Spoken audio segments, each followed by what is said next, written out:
Alright guys, andisi kunyanya kuda kugarisa guys. Ndawa kuti mukunditukireiko naye asikana. Muri kunditukireiko anyway. Mukunditukireiko. Uyai mundudze kuti muri kunditukirei. Ndadini ko. Ndadini. Chirega ngokufonera back. Ndaita ka short live ani ndandiri busy alright. Ndokufonera back. Ora sharp.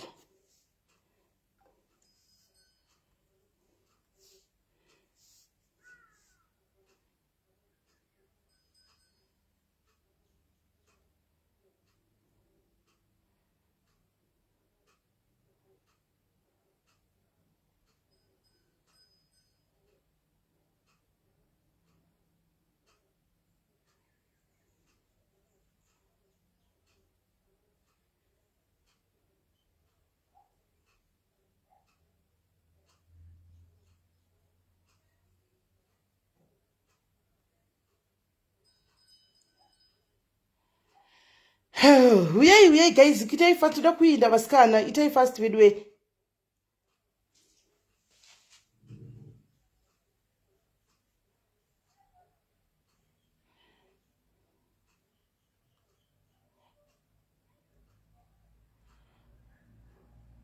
Mukunditukireko naye majairis. Why are you shouting at me?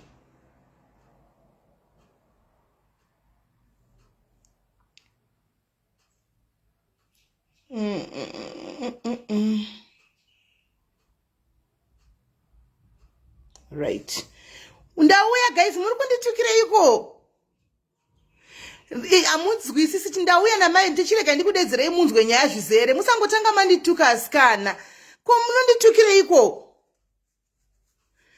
Beduwe imbo maitando ndachiuya chirega ndikuvigirei vanhu vacho munzwe. Hamundituki ene madhairis mune fake. Muri fake. Munogondituka sei? Asa mundituki zvenai vanhu vangu. Anti munondifonera here sezvaita munhu andifonera uyu. Sorry, vanhu vangachiita kundifonera but ndandisiri kubatika. Mai pegi chipoko imbomirai munzwe first. Imbomirai musati matanga kutuka madi kundifonera naye asikana. Nai pegi madi kuteka titange tanzwa.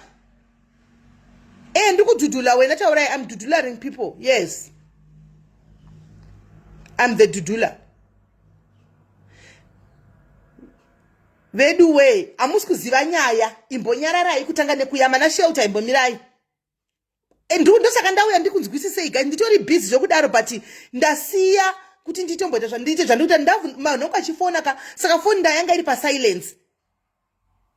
Hai Primrose ukandituka ndokubloka zvenai. Haundituka ndinazera newe mwanangu. Haundituki zvandazera newe. Handiti kana uri munhu anondifarira anondida you don't shout at me, you look for me. Sisi Melly. Anditika Sisi Melly kune post ya Maisa. Anditi pa post ya Maisa iyo nyaya yacho iri kufamba sei uye mutsanangure because hazvina kumira mushe. Anditi like zvaita vamwe. Ndouya ndotsanangura zvandaita izvi. Animaona. Right. Chirega ndikusanangurire nyaya munyatso kuwisisa. Ndauya kana ndapedza kutsanangurirai mauya kacheka ndapedza kutsanangurira ndochiunza family yacho napanapa mochinzwisa because ndatovaona vari online. Right. Nyaya iripo ndeyekudai so ndandiri busy guys hangu nezuro I was not on Facebook zvokudaro saka Alright pegi ndakunzwa chirega ndikutsanangurirei side rangu mugozonyatsonituka zvakanaka. Chirega ndikutsanangurirei mugozonyatsonituka zvakanaka. Nezuro ndasinamboenda pa Facebook guys mozona munambondora nezuro because ndiri busy animaona. So pana mukadzi wepanapa mudairis anti akaisa posti ndisisive musikana ushu vanogara muSouth Africa munomu kuPretoria. Right. So andina kuiona because message ese akaenda kuWhatsApp nezuro handina kugona kumavhura ndakauya kumba late. Animaona ndichiita zvandaita kwanandiri I came home late saka ndakwanisa kuti ndivhure messages saka kuseni kwanhasi yanga isiri message 1 ndazowana kuine message yanga ichichema let me play for you anditi kanisa ndati ndavaunza pa live let me play for you so that munzwe what I'm talking about anditi angari ma audios amai vari kuchema anditika and then yakasendewa nezuro kuma 9 anditi right I hope munonzwa makadi henyu Sisi Melly ndiri kuZimbabwe kuChinoi. Ndaitoda dambudziko. Ndabirwa vana vauya ikoko kuSouth Africa. Vana vomwana wangu but haakwanisa kuchengetana navo. Celia Brown, hold on. Celia Brown ndokubloka. Celia Brown ndokubloka. Serious, I'll block you andina zera newe. Iwe hautadzere. Kana ndatadza, iwe unotadza how many times uchitadza. Takambokuya tichikudza zveguka nemutoriro. Why are you being so disrespectful? Ndakambokuudza kuti unosvita zvakati because wazodai kumba kwako hautadzere iwe kana kuna mwana hautadzere. If it was wrong, you just come here and tell me kuti it's wrong. Then tomondigadzisa ndobvisa ningikiri. Anditi ndobvisa zvinhu. Anditi hauzondiudze zvokuti hanzi ndeta kunge ndosvuta madrugs because handisvute madrugs. Anditika handisvute madrugs ngatirespektanei. Handiti the way I respect you, you must also respect me. Kwete kubva waida kuita walk all over me kuti hanzi munota kunge munosvuta madrugs kana muguka ndobva ndangokubloka because handina kukutuka, handina kutukana nemunhu. Right. Aichengeta vana vaiyari ikoko. Anga asingatumire kana chinhu kana chaitumira kana mari dzefees ndaibhadhara ndega. Akauya musi weWednesday kuno kuZimbabwe. Achiaplaya passport yake akaenda kuHarare musi weFriday. Asvika kuHarare ndokuaplaya passport yake ndobva adzoka Saturday. Sunday ndobva taswera naye Monday chipiri musi wechipiri ndopakati ndinoda kutakura vana vangu ndiende navo.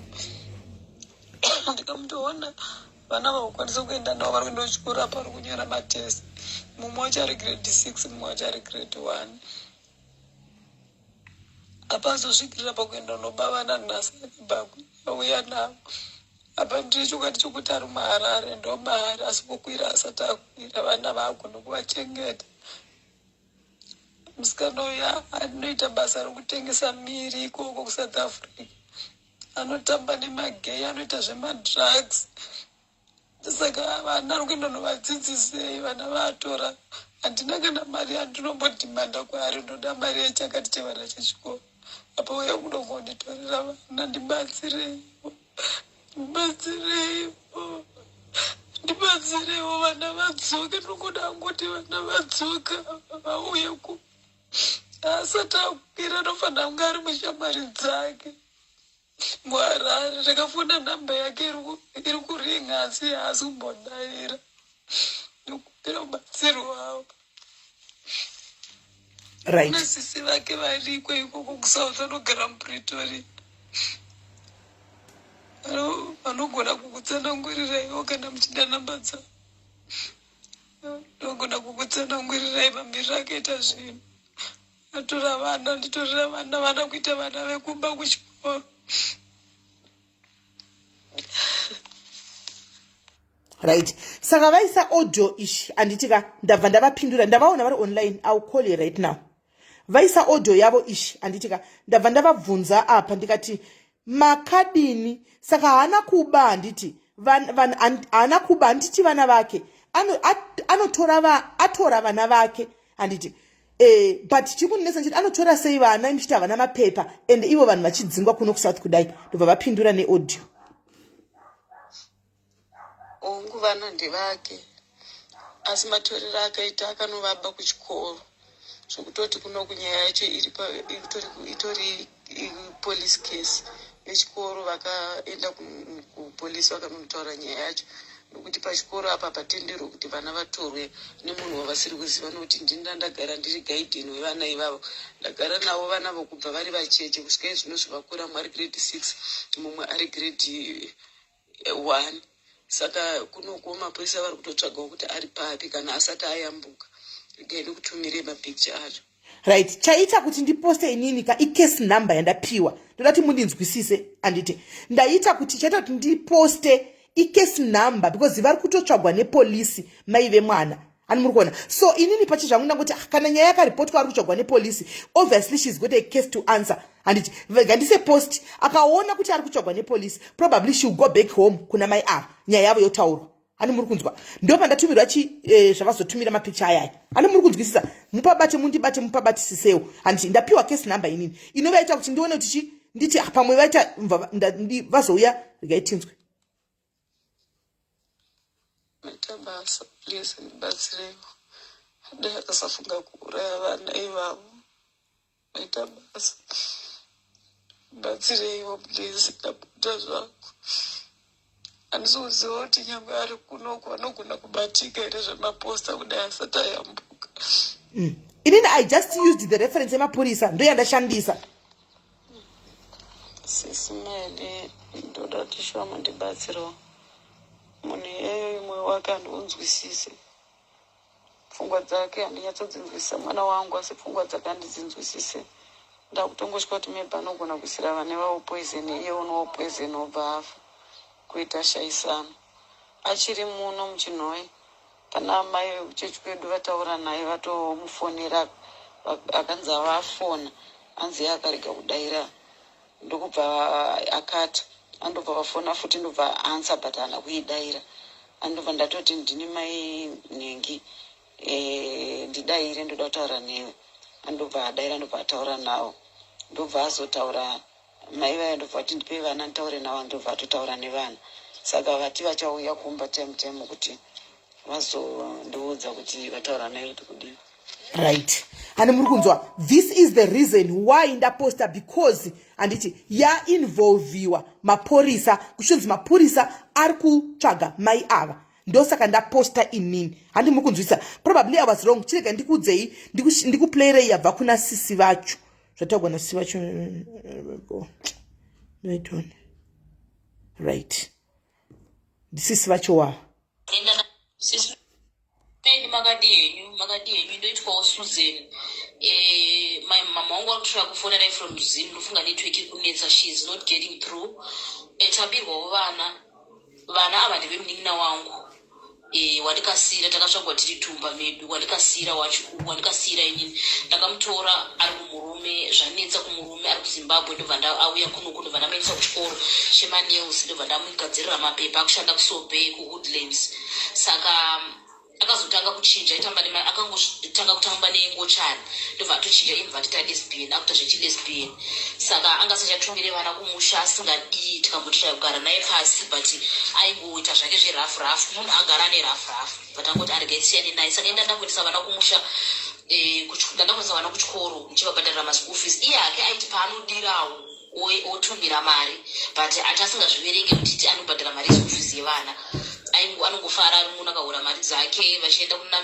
mainline vachidya mari dzavo vachidii saka pakaenda kumusha chindoda kugadzisa pasipoti yangu inini tasinganyatsotaura zvakanaka tichimusura nyaya yechingochani yake iyoyo akabva ati ndoda kumbondipo space mwe nomwe ngazviraramire upenyu hwake ndibva ndangotiribo ndibvakwira bhasi ndibvaenda kumusha asingai ndakavatsanangurira zvese ndasvika kumusha kandakazogadzisa pasipoti yangu namai ndibvagadzisa pasipoti nhasi ane 5 days aenda kumusha nhasi akubva kumusha akubva kumba ndobva ndabva nobavana kuchikoro vese vari true saka tine wari yekuti aitadza kuchengeta vana vari kuZimbabwe vaina gogo vanogara kumba pangu avabhadhare rent kungoti atumire school fees inobhadharwa peterm 1 aikundikana kwakazoya navo muno vanodiva navanoita marombo vanenge vakuita vanoputa nyawo pemanje vana ivavo because mukuru is grade 6 chidiki chiri grade 2 vakomana vese so handizivi kuti mungandibatsirawo nei I don't know kuti mungandibatsirawo sei kuti maybe because madzibaba evana vachona tambotaura navo mumwe wachona kupurisa musoja they are different fathers saka mupurisa wachona anga achitaura nyekuti atoendovhura case pacentral hatizivi kuti chabatsirikana here what we want is vana iye ngavagarai upenyu hwake hwanoita kunoku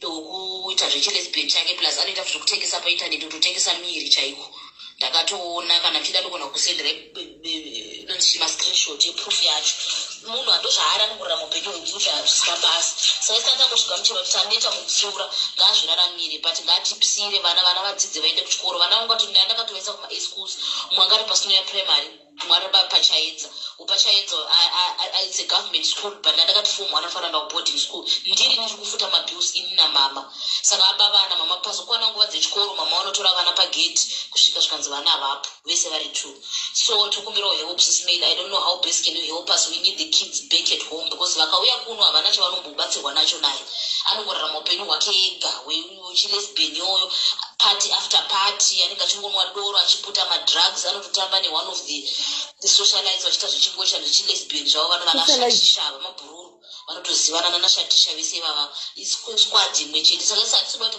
vana vapinde mazviri vana havana kudzingwa kumba mama vangu zvakarara nedepression nestress vari kuchema kuti vatorerwa vana vangu bhoza tangozvidza kuti tisu vabereki vevana ava nokuti iye wacho haana basa navo. So I don't know how best can you help us. Please, SIS MELLY, we really need the kids back home. Havasi kukwanisa kuita through toita sei handizoti mukwanisa kutibatsirawo sei. Please, SIS MELLY, we really need your help. Please support. Dasitozivi kuti zvari paini vana but asimuka kumba kuchinhoi kumapast 2 masikati ndopabva aenda kanoba vana kuko pawazosvika kuma3 bhoza naanotoka pedza chikomoenda kumasports pawazosvika kuma3:30 kuda kudai sozvanzi vana vese avapo. Right. Ndofunga mazvinzwa ndiche inini ndati ndiclarify pangu zegai ndiunze mbuya vemwana muwane kokupopotera nokuti munotuka mbuya Melly vanenge vangoudzwa nyaya ukaudzwa nyaya ukaupiwa police case ndabvunza saka mati makaripota ndipei police number ndikapiwa police case number ndikati aiwa munhu akutsvagwa nepolisi ka iwanted kai nepolisi chega ndiposte akaona maposti kuti ari kutsvagwa achagona kudzokera kuna namai kuonosovha nyaya dzavo ndosaka nakuikanda ndikatorova pasi ndikainda handiti mashona saka maybe ndaita hangu wrong kuti ndaposta inini hani maona for that probably I'm very sorry guys kana ndakanga sapa kuti ndaposta vana chigai kundituka ready way musandituke handiti musandituke vira ndiunze mai mwana mukandituka munhu moda kundituka nemusurface day saka ndichatouyi live guys because mukuti zvaimba sekundituka ndisingaoni muri mapenzi evanhu madiaries.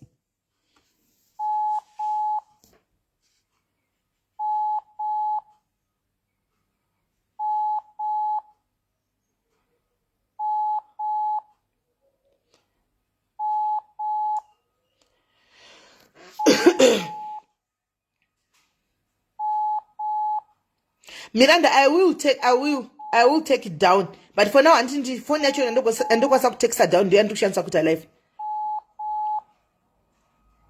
My Alianda, I'm not a journalist. Point of correction. I am not a journalist. I'm just a socialite. Right? So ukango wisa kuti ndiri munhu handisi journalist handina kuita chikoro chejournalism unogona kuti wana ndakatoporonga big time nokuti handina kuita izvozvo unogona kubatsirika anditika handisi journalist ina ndiri journalist ndingade ndichitoziva kuti zvinohendliwa sei. I am not a journalist. I am somebody who tries to help other people and help you and myself in another way chete. Alright, right fonere mai ava phone aichapindi angoti calling. Let me try and call the sister afonere mai vake vauye panapa.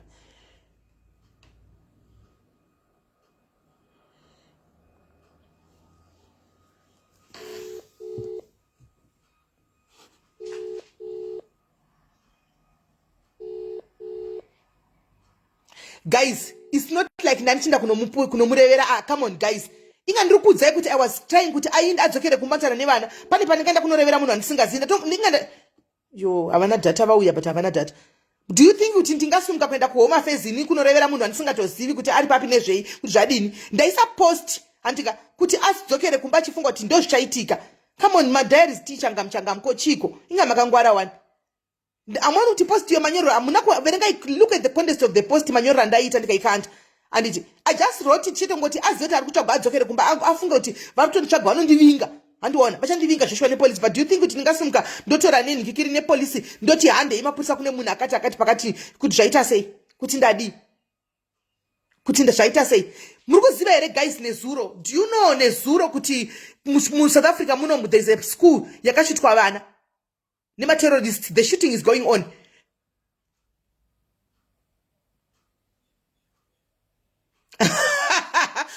Guys, zora mnego tuka maporonga aiwa azvichaiti yanga iri national disaster. Is that national disaster? Is that national disaster? Inyaya zoti notoseka edu kwati mamuchindituka shwandisipo hamunyarere shwa mukati basa kundituka ndichakuvigirinya sindorega next time mkaure. Right, muri kuona zviri kuitika saka ndo nyaya iyi ndiri kuzama kuti ndivabate manje handina mira nditeso ndivase phone direct vasenda audio. Let me see vasenda audio. SIS MELLY, I'll call you manje ndakupinda mbandi papa nditopaka. I'll call you ndakupinda mbandi na wifi papa. I'll call you just now ndokufonera. Right, vati vari kufona manje usiyane neni nevana vangu vandakazvara ndega unomubatsira kuzvara. Tora Chloe muendese kuna mama agare kuna mama. Usiyane neni zvokuti hanzi handina mapepa zvine inewe izvozvozvo zvine inewe uchimbochudza vanhu kuti wakandidzidzisa.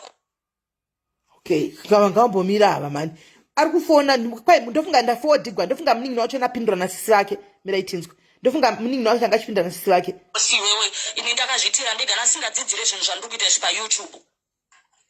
Haunondibhadharisa mari dzako dzandakashandisa wewe. Usiyane neni kukubloka nekurega kutaura newe kukurespekta zvokuti kana ndaonetamba uchinetsana neni ndiri kuuya ikoko kuti unatoita physical fight chaizvo ndiwa uri kuda iwe. Usiyana neni noupenyu hwangu uri kundinzwa. Guys, inini I meant very well mufunge mangoti amuna hinyazohusisa. Itaisa mameseji ari kuposta paFacebook uchidi vanhu vese vari kundiudza zvese zvauri kuita. Ene ndiri kutozviona zvese zvauri kuita. Siyana neni noupenyu hwangu. Ndakambopindura nyaya yako nanatawanda ini. Wamboninzwa chipindura nyaya yako nedzemurume wako. Usiyane neni chinokupa kuti unomhanya kutaura paFacebook kuti azvinanzi vana vabiwa chisadza kundifesa inini kana uchizoti muningi nawo ndiri muningi nawo wako chaiye chi. Indwa une pfungwa shoma iwe. Siyana neni. He sent me those audios after kufona neWhatsApp calling andituka zvisingaiti but andamboresponda zvangu after ndobvazondisendera mamessage ayo but she's in Harare right now because passport yake inofanira kubuda mangwana saka ndo yakamirira.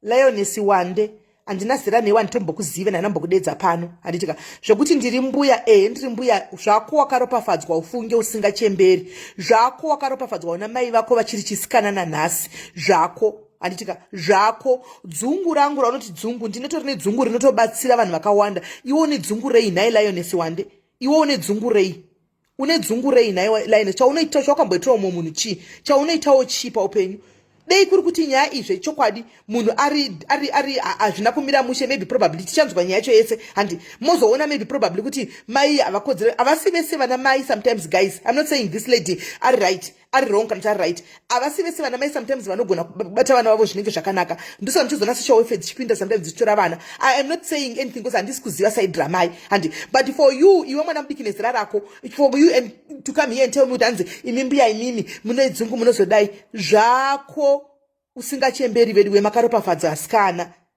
makaropafadzwa zvenyu muchagara muri mwana mudiki kudai motisi takangotanga nekuchembera takabva neko kwamuri mufunge takabva neko kwamuri ikoko mufunge zvako mai vako vachakaenzana newe nhaiwe uchiri kutuka vanhu kuti chembere mukore uno sorry maningi sorry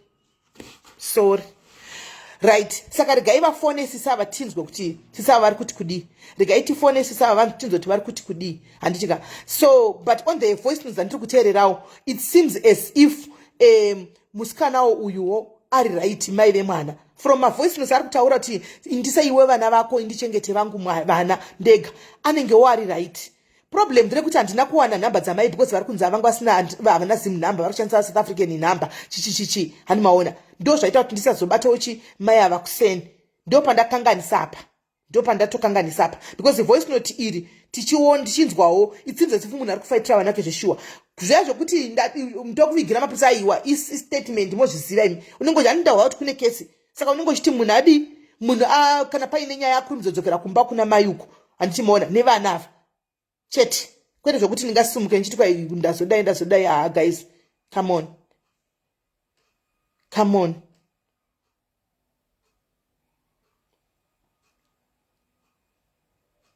regai timirire ava vauye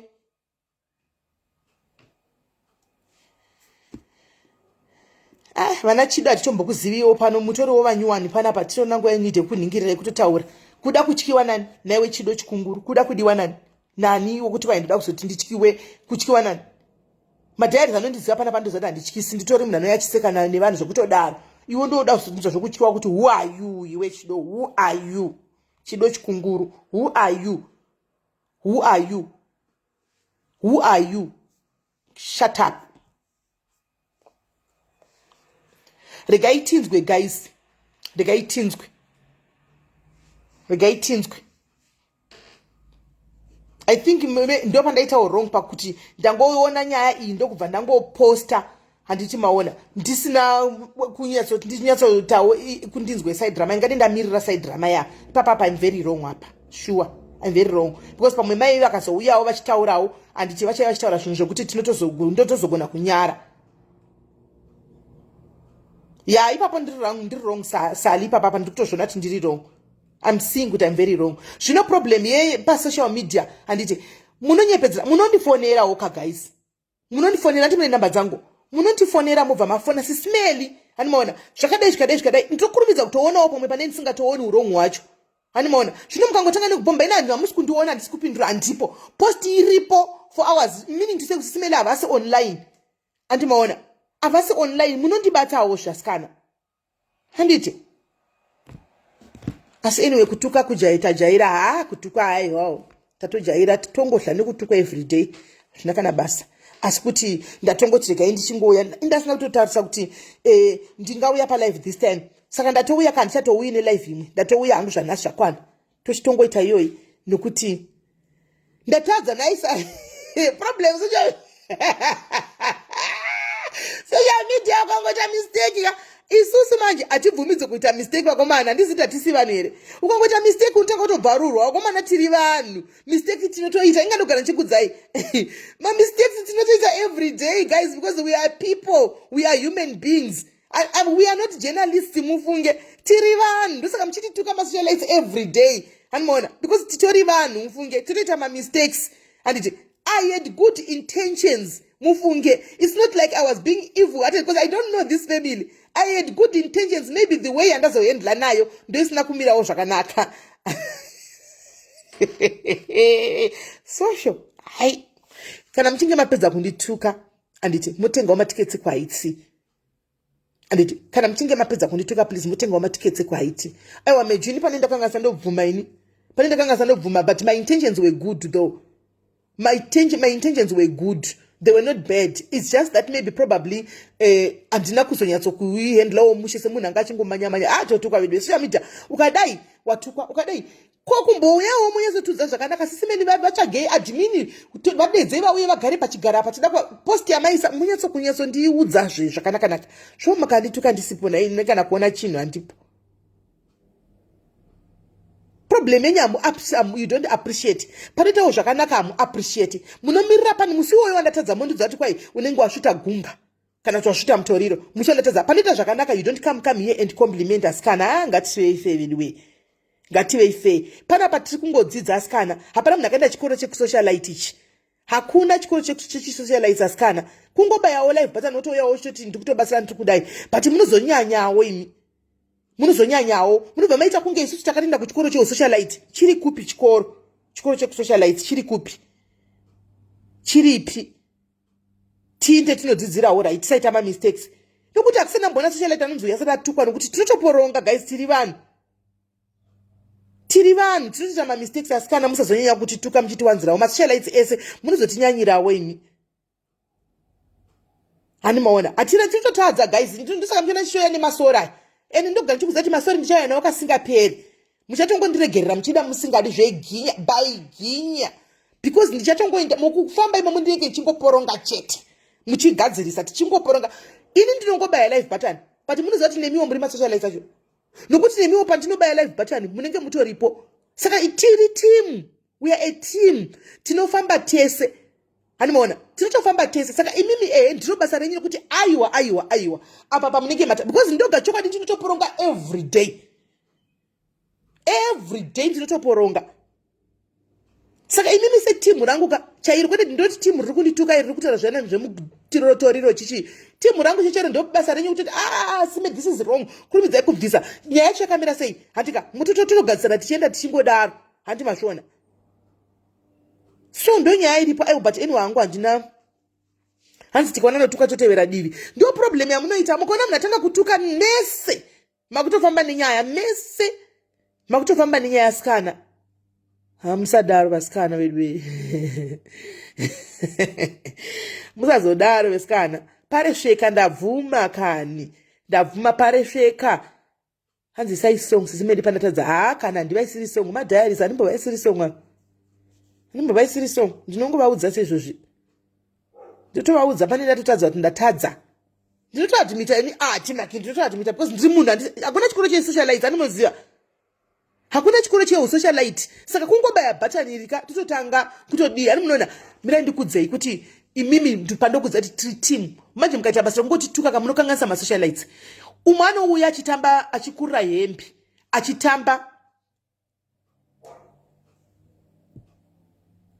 achitamba hembe animaona ani achitamba akakurira hembe imimi mopopota kuti hatizvidi muri kurira hembe kushaisa chimiro vana vako uri kudai munhu otozosiya animaona munhu otozosiya munhu otozonyatsoya saka nchiti tiri timu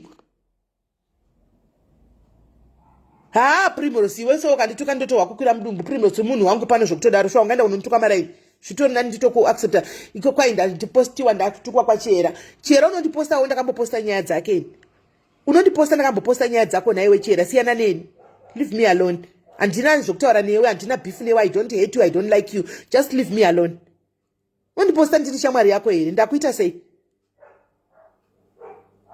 kuti nditukwe kana ndatukwa zvabva zvakunakidza unotukwa unoita sei wanhai chera wakambondona nchikomentawo kana wakambondona nchidzipindira I don't get involved because nditoziva kuti mangwana ndindotukwa handitombopindiri kana kuisa comment chai handitoisi ndinodarika because nditoziva kuti mangwana ndiwewo unenge uri pasitikeni zvino ndikatora pano ngochitukwa post ndoya nayo pano ndowedzera kuisa salt uri socialite seni you should know these things you should know kuti sometimes ka unotogona kutotukwawo iwewe handiona uchitofunga kuti uita zvinhu zvakanaka usina pawakanganisa vanhu vagokupandukira ndotoyandowedzerawo I'm also socialite ndoyandowedzerawo kuti utukwe nevanhu mangwana ndizati zvinoitika kwandiri because we are dealing with comment section panapa animaona we are dealing with comment section siyana neni chera siyana neni evidence handina zera newe handinambovhera ndasvika mudhuze mako handina kana kutombo handitopindiri nyaya dzako ndotoona chitotukwawo dzimwe ngoni zvongo ndotombotiwo zvakaoma nhasi chiri kwachera ndodarika I don't comment you have never meet my comment mustreet anyway for that matter hausati wambosangana kana necomment yangu pane tikanyadzana ndamusangana necomment yangu guys I'm just minding my own business I expect kutotukwa nemadhayari zangu pano I expect kuya nchitukwa comment section comment muno kuti matadza simeli kwete umwe socialite ndofarira nhamo yeumwe socialite kuti ari kutukwa aiwa guys I won't do that I will never stoop that low I will never stoop that low kuti ndifarire umwe socialite achitukwa mangwana ndizati ndindotukwa akatukwa ndowanei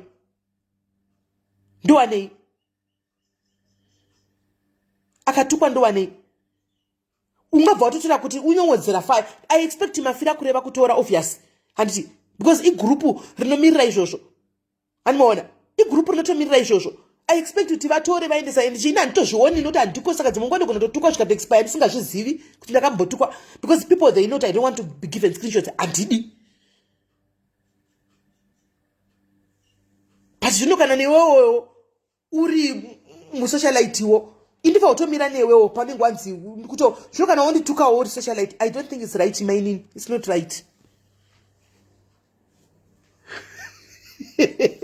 yena ijosiyana nini dadi hello ndeipi mzai besi mzai auri sei ndiri bondi mbuya lona muri sei ndiri bo uri sei ndiri right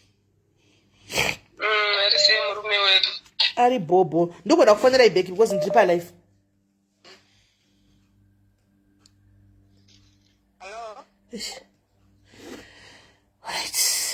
right mbuya vamwe vari kufona etikozi vafonera paleta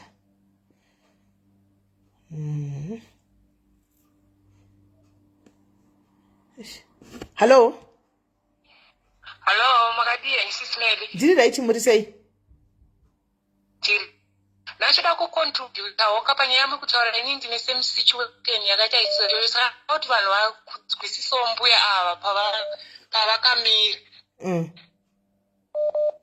okay inini kumba kwedu izvezvi tine same situation ndine munin'ina wangu ane vana 3 handizva first time akangobuda kaenda Mozambique haana munhu waakaudzwa kuti ari kuenda Mozambique takazonzwa nemafriends but taingoona maprofile picture achingotobrigado you know pamastatus and tisingatoti ari kupi kana zvifamba pana vanenge vachida kuchikora mwawana birth certificate handimukona saka akauya akasiya vana kumba kuna mama vakatora vana vakagara navo saka aenda akaenda 6 months ndobva adzoka bva angogara 2 weeks ndobva angoti pane kwandoda kumboenda kumakurukoza da unotengesa hatina kuzoti akaenda kumakurukoza kupi kana kuti aitengesei kana zviri kufamba sei angobuda bva aenda up to now hatisi tombozoti ari kupi handiti hasi tombozoti vana vari kudyei kana kuti vana vari kupfekei vana vana mama vanoziva mwana wavo handitika vakakwanisa kugamuchira kuti ndakazvara mwana benzi handiti saka nguva yesei mama vari kuchengeta vana ava vatoo vana vamama handitika ende vatoo responsible kuvana ivavo because munhu ari kutsvaga achishuwira achisashira vazukuru vake kuti makuseni vadyei masikati vadyei handiti manheru vadyei then all of a sudden munhu auzongouya here achingoti ndakutora vana. You get my point. Saka mbuya ava vasi home vari right. Vanhu vese vari kutaura kuti hanzi munhu nevana vako. Ndimufite the same people vachazengeva kuti vana ivava kuno kuSouth Africa vashaika vadika. Ndimufite the same people futi muchatanga kublema mbuya ava kuti mbuya vakadi kurwira vana ava sezvo vachiziva vana vavo. Izvo ndaitoda kuuya pamuri panapa nenyaya yangu iyoyi kuti maybe makasecurity mapictures tinokwanisa kuziva kuti ari kupi kana kuti ari pai atitomboziva tese takablokwa tese hapana titomboziva kuti ari kupi saka mbuya ava vasi wrong mbuya ava vari kuziva mwana wavo mukaona munhu akuchema plus handi mukuona kuti kuzimbabwe zvinhu zvakaoma kuna munhu angambochemera kuchengeta vana kuzvipa an extra ningikini kuzvipa ningikini kunonzi mukuru kuti achengete vana vemumwe munhu inini vari vangu vanototaura kuti tora vana vako uende unozvionera nevana vako but mbuya vari kuziva mwana wavo mukadzi mukuru haangabudire pafoni achichema kuti munhu atora vana senge kana chitonzi ari kushandisa madrugs anovatora vana anogara navo kunokuwanisa se vana ndevake but we all know kuti kune anamai vasingakwanisi kuita sei kuchengeta vana vavo inini vanemunina wangu mumwe anofanira kunge ari grade 7 anofanira kunge ari grade 7 ari grade 2 and ari grade 2 but anofanira kunge ari grade 7 because the mother is very careless saka nini muri kutaura pakadaro pane amai vakadaro gogo vakanzwa kunzi vazukuru vavo vada kutorwa nditi vangabvume here kuti munhu anoneglecta vana wake kuti mwana anofanira kunge ari grade 7 ari grade 2 mumwe wacho haatoende kuchikoro but mai vanochena vanoslaya vanodii munhu akavaona anoramba kuti vana ava ndivake handiti mumwe wacho zvezvo anongoendeswa kumaextra lessons haatombozive musi wechikoro asupose kunge ari grade 5 haana birth certificate saka vanhu nzwisisai mbuya avo musamhanye kujaja because upenyu ndehwevana mbuya havapenge vakazvara mwana womusikana vakamuchengeta kusvika akura vazukuru vakavaona kusvika pavari izvezvizvi saka at the end of the day it takes a village to raise a child and it doesn't mean kuti munhu wakanzi waamai you are perfect vana vanouyiswa kuno kuSouth Africa vakasafiswa kana kutoitwa zvimwe zvinhu kana kutengeswa kumanigeria chaiko mai vada madrugs saka vanhu ngatinzwisisei mai ava ndo contribution yangu zvangu baita basa. Wow, thank you Kola, thank you very much. Right, hanzi naKola I have the same issue kumba kwedu ndofunga nyaya yamazvinzwira guys, nyaya yamazvinzwira yataugwa naKola handisiri ndingaiti cheko kuti vaveko kumba here tinzwe. Right, pakaipa. Are you home? Right, I think ndingaviko kumba.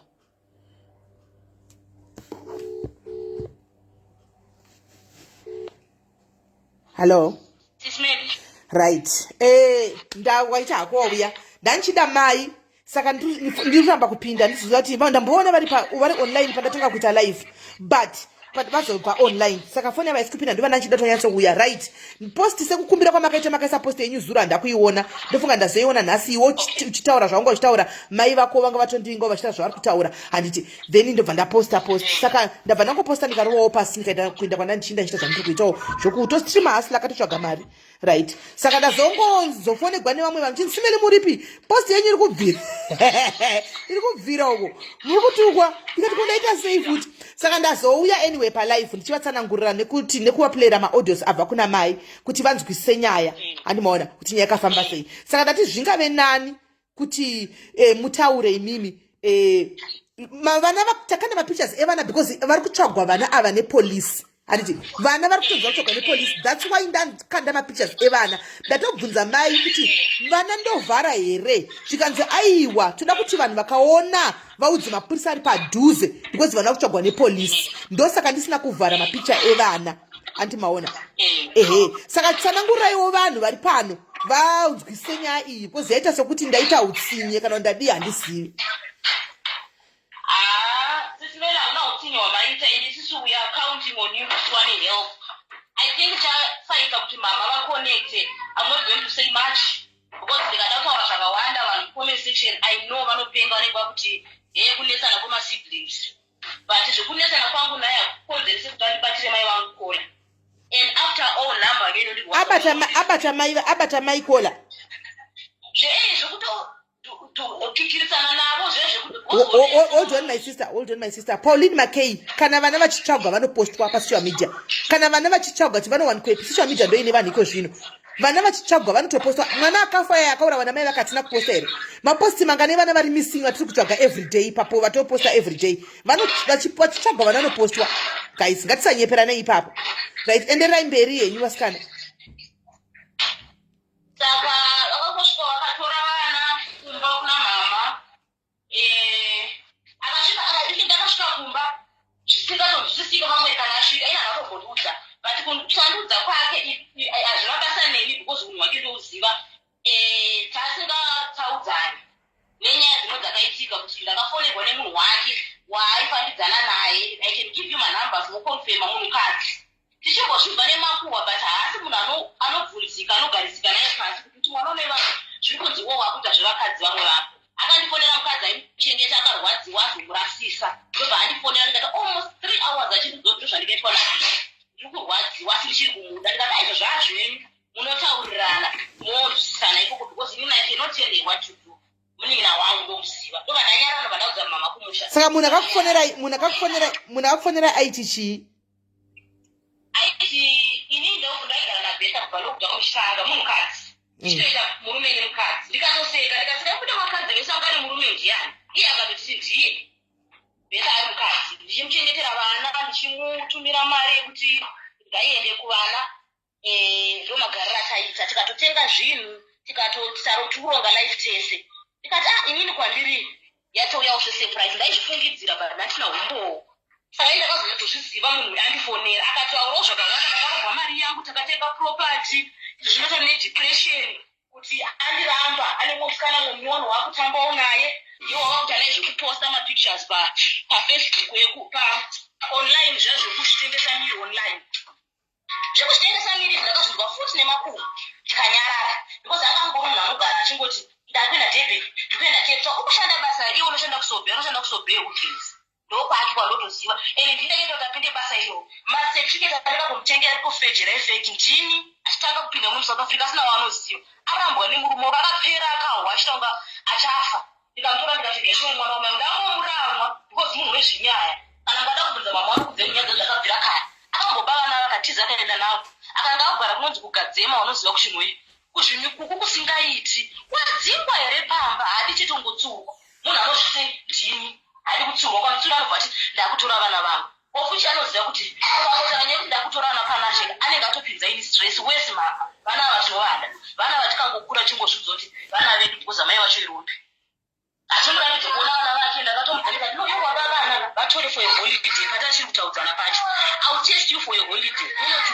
kwavatora holiday chiri kunotesa kugona here kuvachengedza zvikanzi alright fako zvakambodetse zvapera takasanga usataudzana pakauya mukadzi yake wake yacho yachiripota kwandiri arasiswa anangomubvunza nyaya ndobva azouya kumba kwangu kaviri kese achiona mwana achirwara aifungoti ndikagadzika pasi kuti gara pasi nin'ina wangu ndanzwa neboyfriend yako kuti zvakati boyfriend kadzi wako ndakanyarara ndakazodisira audio abva kumba kwangu zvikanzi ndafunga kuti mumwe wangu zvararamira upenyu hwake makadzi makafonera nemumwe but amunondibvunza ndikati iwo wachiexpecta kuti ndigwarise pasi iwo wadi monditi vakoma zvakaitika ndaita hamune musikanzi wakana kuti it was for the love of money but nyaya yakamira soso handakasiyana nazvo because tiri masisters hapana chinotyisa sekuziva kuonoita upenyu hwangu kuti I tell you everything why wochidaro indi akatya kuti ndimutsiure ndimuendere because zoti ukamutsiura anobva akanisha mama kumusha haatumiri sipo haatumiri school fees mai wako anotengesa musika kutsiga basket kufamba nemari inotengesa kuti wabhadharire vana vake school fees ndichivabatsirawo inini because kuno kushe zvakandiomera dzimwe dzongo handini munhu ane mhuri ndinongongwavhangwavhawo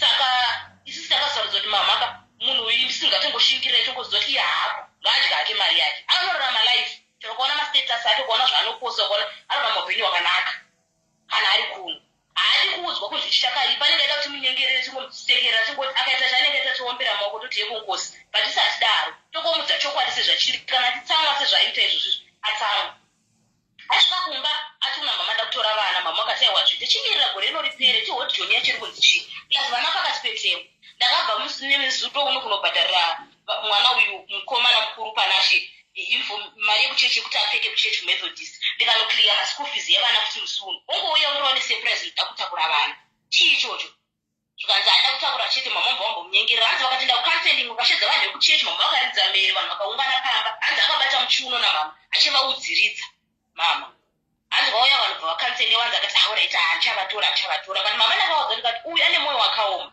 akanga atotaura chinhuka anochiita muri kubirwa wana mama akati akana sambofunga izvozvo tatotaurana atozobva panoti akuseka mama vaperekedza parodi akwira chilocal kuti aende kutauni vavadzoka kumba kati andanamatira mwana ndabhilesa mwana aenda izvo mwana aenda unoba mwana asvika pachaedza adzika ipapo atora mwana mukuru ndo wakazozvizvirudza naye kuti amushandise kuti anoba umwe mudiki kusinoya primary school ndokuti sati kwakaita vana after break vanoberengwa muclass mavo everyday uyu mudiki uyu tichotipakanoti uya pana chavakwaya pano 2 days back vakakomplaina vakati paripoti kuti vana vanogona kubiwa mai vacho vari pano vari kutaura zvakazvakati saka ndo vakatokurumidza kufonera gogogogo mwana hatisi kumuona mama bva vaenda vachimhanya ndokutozozvitsvaga ndokunzwa kuti mwana akati mwana atorwa vana vatorwa ndopazotangira ndopakunetsa nyaya yese iye upenyu hwaanorarama simeri vana vacomment section iri complaina kuti ngachengeti vana vake yezvakati kana wakarongeka isati kuti munhu auraye future yevana vake agozofamba achiti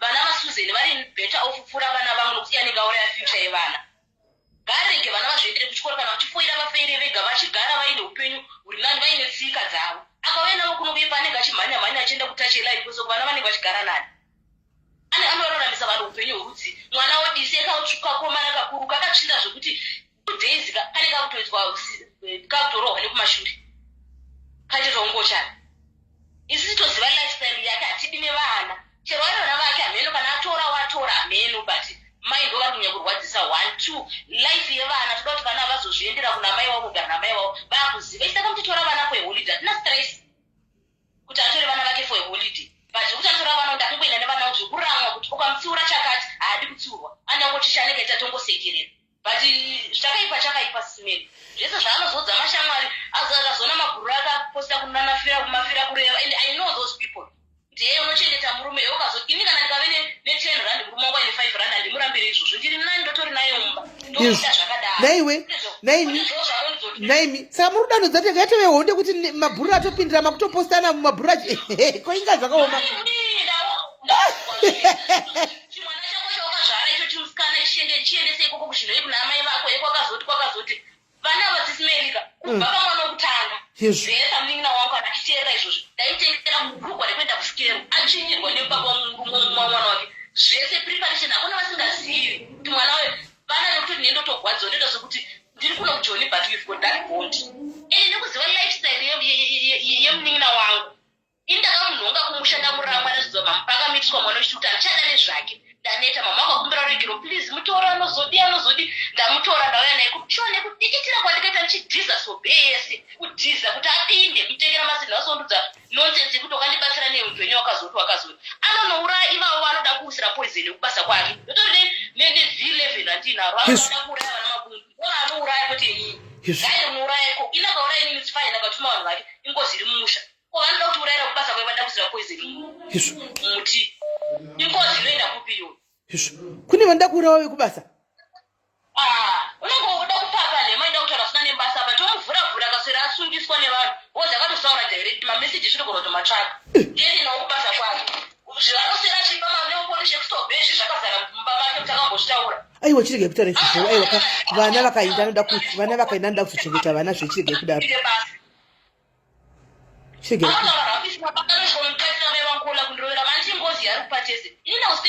ko mai avarova rini zveiwe right, but the picture what Mrs. Dana and Chikira and don't you what is that smell? Who knows you? Oh, Mrs. Dana and my little bereka. Mai vani vasingamutuke, vani vachita seiko. My little try before and she's calling tell mama for WhatsApp for you. Alright, mira. Chiva eja iwe, va eje. Chiva eja pa kolinoi, va eje pa kolinoi. Va eje. Let me try. No bone kwa eja kwa. Ukona ku left side kwako kuchimunu, chiri pamusoro apo icho. Chinenge chimunu, chineka plus icho. Baya ipa papa. Obva baya mai wako ipa obva wa eja Alright. Nana ndongobwira ndongobwira ngoti vana vazvida zvidzidzire kana vachifoira vafoire vega kuti zvekuti 2 minutes kuno kuvana vakutoputiswa mutoriro vakutozodii zvikutorwa vanhu conversation avazive kurwadza kwazvo ya ndavaenda mazvona okay vavepo miratoni avasati vava-invite avasati vapinda miratoni kana vapinda toni ichitongoda kuti vana vagare zvakanaka izvozvi sisimeli ukangoziva kuti iye anogara apo ka kupera kumwedzi akutotsvaga imba akutotama akupa anotiza chii anorwadziwa neni mwana wamai kuti zita papindina pamwe anenge asingada kugara pamwe anenge aida kugara kelife iri very private yekuti hamusangani zvaakukonzena vana vari pakati kudai so vane chekuitawo nesu vavo we should know right mai vauya mai mama mukasei Makadini. ndiripo makadi yenyu mama Ndiripangu. alright nyaya yauya paya tatozotega tiwe nayo chaiko pa nyaya tiwe nayo panapa pamhepo nokuti yazobatanidzira tose but anyway inini kusaidi kwangu dondiwari nditori bho ndavajaira vanhu vangu havana kana basa but kusaidi kwendo kwanandichityira saka zvadii mama ini ndambokubvunza ndikati andiatora vana vake here hana kuba vana mukati aiwa inini ndimakapiwa muri legal guardian wevana ende mukataridza bepa rekuti polisi iri kumutsvaga kuti akurumidze kwanikwa kuti atora vana so there was a case there kana polisi yave involved chii chiri kumbonyatsoitika nai mama Nyaya iripo ndeyekuti akauya musearch last week. Akauya pamba asvika pamba ndokubva ati ndakuenda nefriday akaenda akandoaplya passport yake aplya passport yake ndokubva adzoka nesaturday monday sunday taswera monday ndobva akanditi ingayashitajechipi manheru ndokakati mama ndotakura vana vangu saka adaro iye akauya museka atumi atondiri mama ndikutakura vana vangu akutonditi ndakutakura vana sei wadzidze kuno bhedha waona nyika zvayaita uku kwakuna kumira zvakanaka irega kumbosetla kuti kana zvaita zvakanaka vana vanogona kutora kana kuti ini ndopota ndichiana kuholide inga takatora mapasipoti 1 kuti isusu pote ndichienda nevana kuholide saka daiwa ndakubhodha nevana vangu ndikati nai subhedha kubhonda nevana kwacho kwandikauya navo for 3 weeks kana kuti mwedzi unenge usina kubhonda navo here tasaona zvaita kusouth africa hazvigona kuti utore vana iko zvino zvakadai ndikaona kuti ndatadza kutaura nai tikatomboenda kuhospital for counseling tikanokanselewa akaramba achingoita nharo haana kunyatsozodaira kuye kuti auraiti ndazvinzwa akangoita semunhu anzwisisa ndokubva adzoka makatomboenda kucounseling naye vanoda kuvata okay besa iwe ukoda kutakurirei vana vana vangu ndiri kuvada ndira kuenda navo vanangu akabva atangongoita zvezverafu kumashure uko akambotaura kumashure uko akati vana pasina chemunopota muchiana ugohondidze ndakati no it's okay hazvina kuipa kana neni pandakatoita zvekuti atore mapasipoti ndizvinomakolekta ndaindine chishowo chokuti ndopota ndichienda nawo kuti kuholidhe chidzoka because south africa ndoona kunge siri safe kuvana munhu achienda kubasa vazukuru vangu ndandei ndakagara nawo panashe nakupa ndakagara navo akasiya panashe kari parushaka vakaenda okay wosaka muri kuti imimi passport akatoapply angauya kuzoapply passport hello mati passport aiwana ane mati azoiwana here passport adi angauya kuzoapply passport ndokuti ndanzwa muchiti hana passport makuseni paya mamuchiti hana passport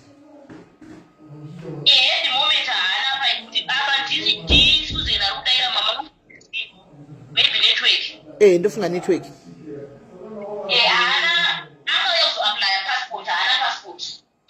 okay ko Beth hamugoni kumuedhera apa sikana timboitaura zvakanaka sevanhu vakuru nyacho ibve yangopera ndogona kukupai nhamba dzake ndoti ndomuedha sei because kana ndikamuedha anogona zvawaita imbotraya chimbotraya because munogona kutoendesana pasina kana nyaya apa chimbotraya kumuedha toni nyaya hapana kuti iye anoda kuti zvese zvaanenge angotaura chimutyerisa mutsure but kana zvezveupenyu hwake ndisaka asina kubvira takagara naye pasi kuti peda kuna malesbini peda kuna ngocha takangoti ngaazviitire upenyu hwake hwaanoda ndizvozvo but kana tisanganisira vana no toziva upenyu hwaanorarama kana achazobhadhara mwana school fees yemwana yetemu kuzoti yebe pamwedzi alright vaedhe vari kufona mama wako vaedhe vari kufona ikandivadrope vafoni vaedhe kana dai zvaigona mamuedha iye betha tibve tangoipedza because tingotaurirana munogona ngonzi pamwe mune muchingoda total strangers idzodzo comment section dzinongokugadzisai mubva matongodzokera mapo mowirirana kuti haufa vauya Hello. alright mamadona ndofunga inetwork passport apa akauya kandokanga akuapply passport akapply passport alright saka inini ndichitaura naye nditi beta ini ndagara ndichigara nevana hauzonotokaenda navo kwazvisi safe ezvinozitasaoni zvakuitika ikoko chimbosiya vana ndoya navo kuholiday ndo zvacho zvandakanesana naye vana ndakagara navo panashe kari karusvava kaitori ne2 weeks ndikagara navo vanava akati kurei ndobva namuti chidzokera kuchikoro beta ndokadzokera kuchikoro ndobva asangana nemusoja ndobva mupafutike chitu kadiki kaka ndamuti garei naye ndobva atotiza ndobva aenda kuharare kanogara kuharare gore rese asingambofoni yake isingaite ndichitraya kumutsvaga ndichimushayiwa kusvika azobudikira futi tamunyengetedza kuti adzoke kumba ndobva akazotaura nemukoma wake taura nemunhu auye ashanda achidzigira vana vake mari ndobva asuze akataura naye ndobva akamunyengetedza ndobva akwira ndobva ndozvavakaitirana nazvinokoko kusvika asvikira aende kubasa vana ndiinavo kupasiya aine gore re2 months panashe akamusiya asati atanga ECD izvozvo panashe ari grade 6 kupa ari grade 1 mari yefees chaito pabeta aiti kana ukamuti mari yefees ukamutaurira nhasi unoita 6 months usingataure nayo kuti ningotaura nemari yefees fees ndega kunoku inini ndiri hairdresser ndozvindira kubasa ndodhitira zvinhu ta izvo zvinasachaende kubasa ndichirendesa vanhu ndichiti ndigare nevana pamba pese anotaura kuti kumba kwacho LinkedIn hakuna vanhu hobho panashaka kupa ndo vanhu vacho hobho varipo vanhu hobho vari kutotaura vaenziwo vakatouyawo vari kutodarikirawo kutoenda right Susan saka vana iva taurei mama taurai beta nini sisimedika hakwanisi kuchengeta vanava ndochokwadi chiripo hakwanisi kuchengeta vanava izvozvizvi kana paakauya ipapa pacho paakauya haana kana 2 liters yemafuta yakauya nayo aiti akatoti mama ndidhisire dhata aifamba kurodhuma achitaura ndaizvinzwa kunzi munguva ndaimira nepakona kudai soka asingandioni achitaura zvinhu zvacho zvikudiwa zvakawandisa mumwe mwana anzi ari kuda setel mumwe mwana anzi ari kuda mari yekumaleseni mumwe mwana anzi ari kuda zvakati abheta kutakura vana vangu sisimeri muno muzimbabwe hatidzidzise vana mahara last time akati pacovid paya ndakamuti mari yevana eschool fees ndobva aifoma shamwari yake iri kuharare hameno iri kuharare uko abva aibvunza kuti naini ko muri kubhadhara mari dzemaschool fees here shamwari yacho ndibva yamuti iwe unofunga kuti iwewo ungabhadhara imba yaunoloja yausingagari uchiiloja unoibhadhara chii hatibhadhare maschool fees pacovid panapa inini I don't know kuti shamwari yake ndifunga pamwe mwana wakaenda kuprivate school here handizivi vangu vari magovernment school anokwanisa kutaura kuti akataura neshamwari yangu akatongotora meseji yedu ifowada kwandiri akati akungefoda yakadaro haana kana enisei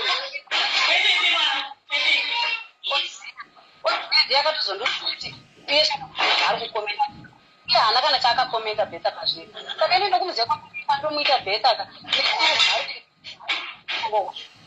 ira zvakanaka asamiriwa mazitatu amudzimisi kuti kana achifona pafoni unotonoti matambirwo ari kuitwa yakaya haasi hunhu kwawo saka anodzidzisei vana vachienda kuchikoro here kana chisadza kuvabhadharira muno muzimbabwe makachipa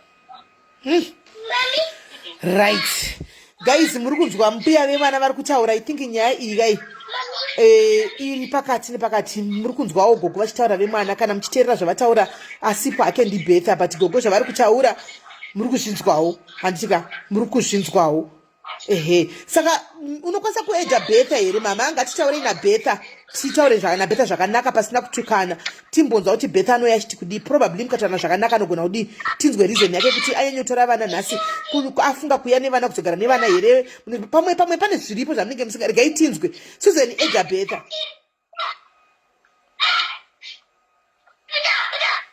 Alright, let me try. Try.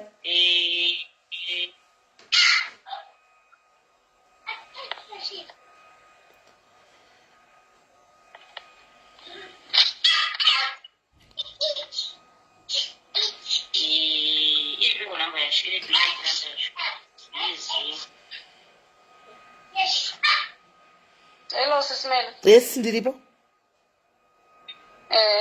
Ane nyaya yaanoda kuzvidhifenda naye kuti kwanzi Susan anotaura kuti vana iwo hauzechidhina kuti chinoita mari vana vako vari kugara kumba kwadakatenga vana vako ndikuchengetera hazvisizvo Betha ari kuzvidhifenda nenyaya isiriyo vana izavo vanhu vazhinji Susan asati ane mwana vanhu vazhinji vaitonditi vana ndevaBetha ndevasusan ndichitozoita aiwa ndeve munin'ina wake Susan anotaurawo Susan anoudzawo here munin'ina wake mashoko iwayo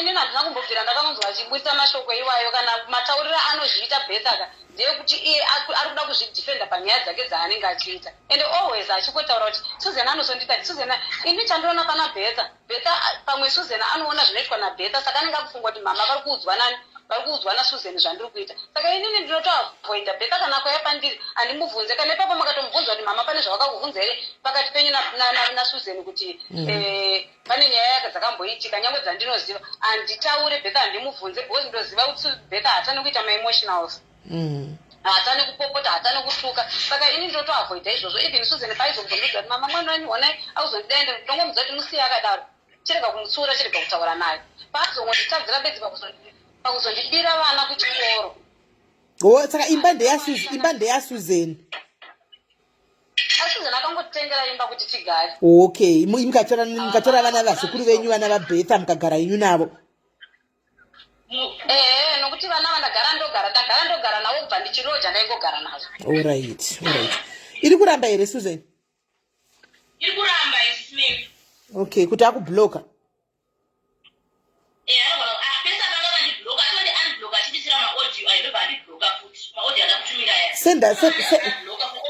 taya kusenda namba dzacho tione kuti tinogona mubata here anogona kutotitukirewo kaposti ndaposta akutuka ita atonisenda maaudio achituka asendera Susan achimutuka Susan akangoaforwarda kwandiri ari kutuka aiwa sedu kutuka hatikuti tongotuka tagara tutuka edu everyday hatisazvivhunduki kana basa izvi asi kuti chakatonaka chirifanwa chiripo manje chekuti you guys mudi kana zvaiita mutaure tinzwe kuti nyaya yake iri papi why azongodecida all of a sudden kuti ndauda kutora vana ndevake handimaona pamwe makamukanganisirawo amen zvamusiri kuziva handisingazive ipapo pamwe makamukanganisirawo zvamusiri kuziva kana ndakamukanganisira ndiriko vana ndagara ndogara navo vana vake kana mukavaona vari healthy otherwise makatovaona ndavaona pamapicture mumwe chandodzidza kuA school kwamunobhadhara imi school zvaenebut kwandinotobhadhara inini Betha akakutumira kana mari kana kuti akutumira $60 Betha akakutumira $60 uzive kuti unozoona imwe gore rinouya asi aibhadhare mafees evana achipera ndotongotutsira ndichiita zvandiri kuita mwe izvozvo mazuva ano muziva kuti muZimbabwe tokurarama nemalessons ndizvozvo 5279 5279 SIS MELLY 5279 ngaitinzwe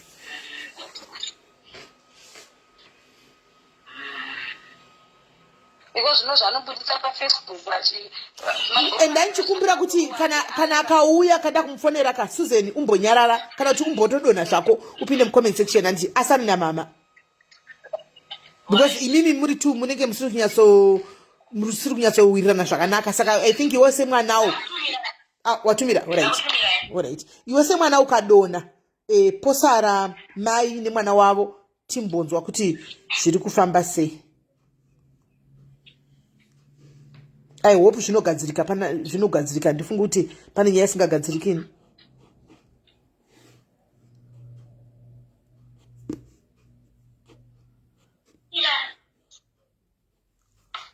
Iripa okay saka ndakufunga kumushandisa paapa nditi alright.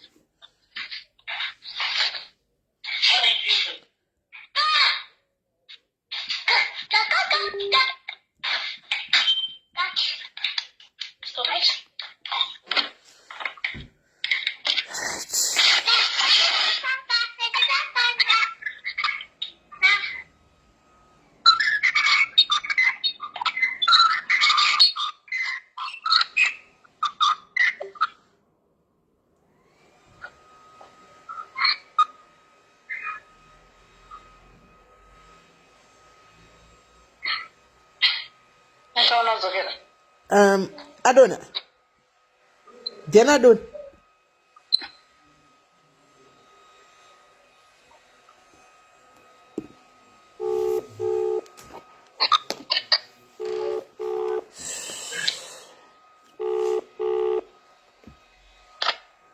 Ish, hana data.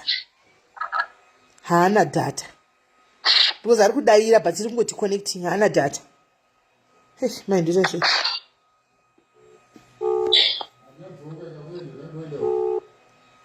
hana data iri ngoti connecting kuko kuside ko ai maita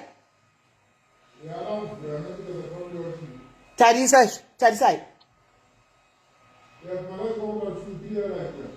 ora sharp antuno muchazonifonera kana makudzoka ora sharp guys better hana data because iri kungoti connecting it means kuti hana data.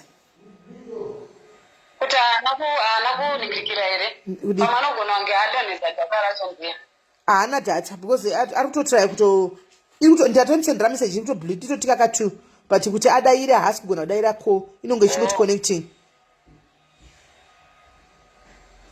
inenge chingoti connecting mira itone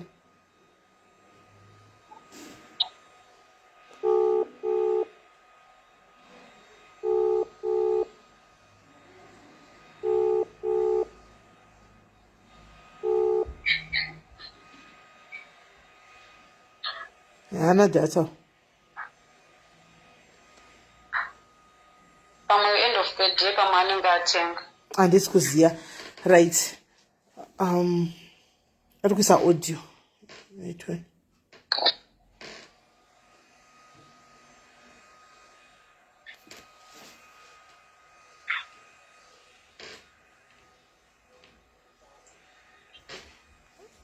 into aisa audio ndeipi zviri sei handina data ngatitaure pawhatsapp handina data saka anenge ari pake palive ari kuona alright esi munin'ina uri sei betha sorry ndiganitanga nekukumbira ruregerero zvokwadi nekupuhwa post nekuposta ndisati ndanzwawo kusaidi kwako zvevana izvi. I'm very sorry munin'ina wangu, sorry, I come in peace. Ndina mai panapa because ndazozonyatsa ndinzwe after vanhu vamira mucomment section vakati aiwa munhu ngainde nevana handiti yanga yaina tozonyatsopera zvakanaka post pazoita kutukana but ndazoiona hangu late saka ndo pandazoti ndifonere mai tinyatsonzwisisa kuti zviri kumbonyatsokufamba sei. Saka mai ndinawo izvo ndopana chitokufonera pana ndati utaure namai vari pane mefoni tinyatsonzo because takutoda kunzwa both sides vataurawo side ravo vari kuti vari concerned nenyaya yevana vazukuru vavo vava vakachengeta kubva kudhara kuti iwo ukwanise kudi kunoshanda ikokoko uri wegawu. Saka vanhu vavachiti toda kunzwawo side rabetha kuti rakamira sei. Saka handizivi kana uri comfortable ita kuti uise audio vanhu ndongoiplaya ipapa vanhu vonzwisisa. Sorry hako munin'ina ndini ndapopowawo ndikaposta ndisi SIS-MELLY ikaitite zvemaaudio izvozvi hai pakaipa.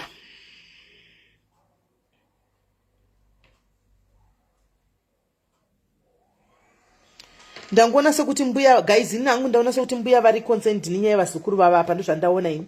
Mama ava vari concerned nenyaya yevazukuru vavo zvekutodaro handiziviwo but inini maonero angu ndozvandaona weni vanenge vari too concerned nenyaya yevazukuru vavo. Asi mama we ngatimbotaura zvedu toga pachikuru muripo here? Ndiripo. Asi mimiwo uyu wakakutengera imba zveuyu mama uyu wakutengera izve imba uyu imi muneshuwa kuti vana ava mubati mumwe zvakasiyana nomwe here nekuti mwana mari mwana aiwa inini sisimeli vana vangu Susan ndine vana 2 sisimeli ndine 2 vana Susan Betha mupenyu wangu wese kana mwana akafa ndina kana yakabva Betha ndomuda semwana wangu Susan ndomuda semwana wangu asi chinoitika pana Betha kana achitaura neni Mungu anowanza hasha dzaanowanza dzedzo kuti anoona sokuti ndoda Susan kudarika ini but hazvisiri izvo izvo sofa vana vandinogara navo inini vana vaBetha Susan ane mwana wake hazvisiri izvo inyaya yekuti Betha kana ndichitaura naye agone kundinzwisisa anogona kuona kunge inini ndoda Susan kudarika iye asi chandoda inini handina basa nokuti uyu mwana akadini kuti uyu murombo kana kuti uyu mupfumi unhu hwemunhu ndowandinoda handivenge munhu ndinovenga unhu hwemunhu kana tikataura tikawirirana no it's fine ndakamuudza Betha ndikati Betha zvinokutaura kuti Susan anozondidai zvakavana vangu chichichi ndokuzvinzwa mwanangu uyai mese iwewe apa Susan apa inini apa nyange dziri hama dzangu dzouyawo togadzirisa nyaya atadzira mumwe hazvina basa kuti mukuru kana kuti mudiki okumbira ruregerero zvinhu zvofamba zvakanaka muri 2 ko mumwe akaita problem ikoko anoona mumwe ndiani malast days ayekumashure uko 2018 vanga vakuwirirana vachifambidzana vachitaudzana ndakafara ndikasimba asi zvino zvokuti ndatanga kuonda vana havachataudzani ndoti vana 2 bezvachinzi ndichiri kubereka kuti pamwe ndobereka vamwe asi izvini kana ukabereka vamwe vachinetsana azvibude ndangoti rega ndipabvunzewo nokuti handina kubvunza ngobvunzawo because sometimes panomboya dzimwe nyaya panapa dzokuti panouya vana mai vana vachitochema zvesho kuti mai kumba kwedu nhingi ndiye anotonga dzinotoitika idzodzo pano ndofunga imi muri follower pano munotombozviona hanimaona ndosaka ndangoti rega ndibvunzewo in passing kuita kuti pamwe probably saka inyaya yemasiblings kunetsana kwavo vari 2 masiblings ava ndokuri kunetsa vana 2 shuwa po vasikana 2 chokwadi mutedza kuirana neko vanhu 2 handizivi sisimeri zvokutoti dai zvaichinzi ndinoziranyanopa chinhu chokuti vana vangu vawirirane vakwadhanika ndaishanda tomboita hangu zvokuti handizive ndaishandaita ndofunga pandakamboenda kusouth inini Susan Betha ari pana Susan ari pana Betha I was very happy ndaifara zvokufara zviye nyange zvikanzi Betha ane zvaanoitawo zvimwe zvokuti chichi mwana mudiki anogona kupindana nezvese asi nokukura muchitaura naye mutsura anogona kuzodini kuzosiya Betha ndomuvenge ndomuda ini Betha ndomuda iye hake ndiye anogona kunge achitaura kuti mama havandide nyange achitaura kuna mashamwari ake but hazvisiri vasikana imi Susan naBetha muri kushungurudza mai venyu vana 2 vanhu vakazvoka vachingove 2 vasikana mungade mune bhondi rinotoshamisa bhondi rekutoti kana mai nokuti vana mai vane system yekuti ndaiwana modhina pana adatengera data ndaudza iye ndasendera Betha message pana ada mutengera ndimupere nhamba ndakamirira kunzwa kuna Betha wacho kuti ndomupere nhamba munhu arida kutenga data kana kuti ari kuti chi asati aresponda hanimaona vasikana 2 vana 2 vedu we mungade muchitowirirana zvokutodaro kutokuta chigwirano chose nokuti mungori vaviri hakuna mubhudhi hakuna munini hakuna chi makangodaro mukutoshungurudza mai venyu zvamukutoitawo izvi zvisina kana nebasa rese handiti mungade muchitojegana zvakatosimba chaiko chaiko nokuti mungori 2 toshaya kuti dambudziko racho riri papini ndinorwadziwa sisimeri ndinorwadziwa chinondirwadza vanhu vakapostawo pafacebook kuti amai vakazodai vakazvidhera kuti amai yaBetha chii handigoni kutaura inside my heart deep down kuti nditaure kuti Betha anonditira zvakati Susan anonditira zvakati ndezvangu nesecret yangu nevana vangu kana ndikatotadzirwa naBetha zvokuti handipe kana sendi muupenyu ndezvangu ndegani mwoyo mangu handigoni kuzvishambadza muvanhu kuti Betha akazodai zvikazodai asi ndiri kungobatikana nokuti dai angandidzorera vana nyange nemari yeschool fees yacho nyange paimbotumira pacho achitumirapo nepapo kana akada kusiya Betha ngaasiye hazvina basa ndinotsvaga zvokuita inini ndiri hairdresser anozviziva ndorunga musoro handi zvese zvokutorwa nzi chembere isingade kushanda ngaishande vamwe vari kutsvaga mabasa vari kushanda dzimwe chembere hazvisiri izvo vanhu vari kutaura kwavasina kuswera inini nditori hairdresser ndonine saloni yangu pamashops ekumarende kwedu ofuichi izvozvi mazuva ano ndandisingaendi kubasa ndikati kupa mudiki muECD mugrade 1 anoda kugezeswa anoda kuenda kuchikoro ari smart asatonyatso gona kugezeka ndikatora vanhu ndikaisa kushopu ndikati ngavarende ndimbokonzepesa nenyaya yevana vomwana wangu dai ndandisingade vana vaBetha ndaisvikirere pakudaro sisimeri hazvina mhosva kana vanhu vakandituka sisimeri ngavatuke asi denga riri kuziva zvandiri kutaura chokwadi comment section yani munoona tinozonyanyawo comment section mirai menyu mama mirai comment section tinozozvinyanya mazvo zvandandichitaura munogona kutuka munogona kuti SIS MELLY quick to judge imi majaji awomayava majaji awomayava musina kunzwawo saidi ravo manga mati manya kutukirira mayava mukunditi nini ndajaja ndojaja handi imi muri kujajawo futi mayava muchivatuka ngatisadaro vasikana ngatisadaro mufunge vazhinji venyu muri vana vadikidiki vana mazira amayava but muri kutuka mayava muchaita minyama imwe minyama yaminayo ka vanhu kunyaya dzokungofamba muchitukana nechemberi dzamunenge muchichembera idzo zaidzo muchingodzituka tisingakupinduri but muzoti denga rinonzwa senai nekudaro mai ava vari ngoda vazukuru vavo chete ndofunga mainzwa point yavo kana mabata kune vanhu vakuru manzwa zvavataura vati ndakazvara vana 2 chete handi uyu anogara nemwana wake 1 kureva kuti mukuru uyu betha anzvani Susan ane mwana 1 saka vana vavari kutiwo ndo vana vangu vandinavo vana vabetha muri kuona pane nyaya apa vana vabetha ndo pane nyaya apa zvinovasara vari voga vana vaya vainda ndo pane nyaya vari kuchema vazukuru vavo mayava musajaje the same way yamuri kuti ndamhanya mama nemiwo muri kumhanya yamanga muchindi nedzungu the same way yamune dzungu nayo hamutuke munhu mukuru tavaunza 1 tamirira kuti betha wacho achiuya munozogona kuona kuti betha haana problem namai pamwe atotora vana out of zvaanoita nasisi vake pamwe dambudziko rake riri kuna sisi vake mai havana dambudziko antimaona ngatisadaroi vasikana social media iyi ngatisadaroi indiri wrong ndakazvimirira uraiti ndiri wrong ndakadaro but amai ava ini nditukei chaizvo ndatazvijaira izvo mambona ndichichema ndaya ndichiseka kuti shuwa munondituka monditukirei but kana takuchemegwa nagogo vakadai palife hazvinakidzi vasikana munoita minyama mashoko enyu munenge muchitaura masocial media mukao muchioneregwa nemakomenti muchidinika muchazozvitira minyama cheche mukufamba mudzimba dzenyu dzamuri kuzama kuvaka munoita minyama musadaro nyaya ina betha naSusan ndo vane betha vari 2 masiblings aya ndofunga maivo vatori pakati the mother is caught in between vachadozivi kuti zvinovodini hanimaona nyaya inotori naBetha naSusan vari 2 ava ndo vanotori nenyaya dzavo vari 2 but mai manje vachazivi vakada kuti vadai uyo oita sokuti ndakatenga imba hanimaona zvodai muri kuzirira because akutengera imba vakada kuti vadai uyo otiwo ini muri kugara kumba kwandakatenga muri kudyawo ndindokusapotai munoona mai vanenge vava pakati muri kuisa zvikuitika pa mai ava vanenge vakati vataure nauyu vanoti zvakati vakati vamire nauyu oti zvakati vanenge vati neconfusion chaiyo ngatisadaro asikana its wrong kuona mai vakuru vachichibudisa musodzi its wrong asikana hatidi kunyeperana munavowo vana mai mukaona namai venyu achibudisa musodzi chako munotorwadziwa musadaro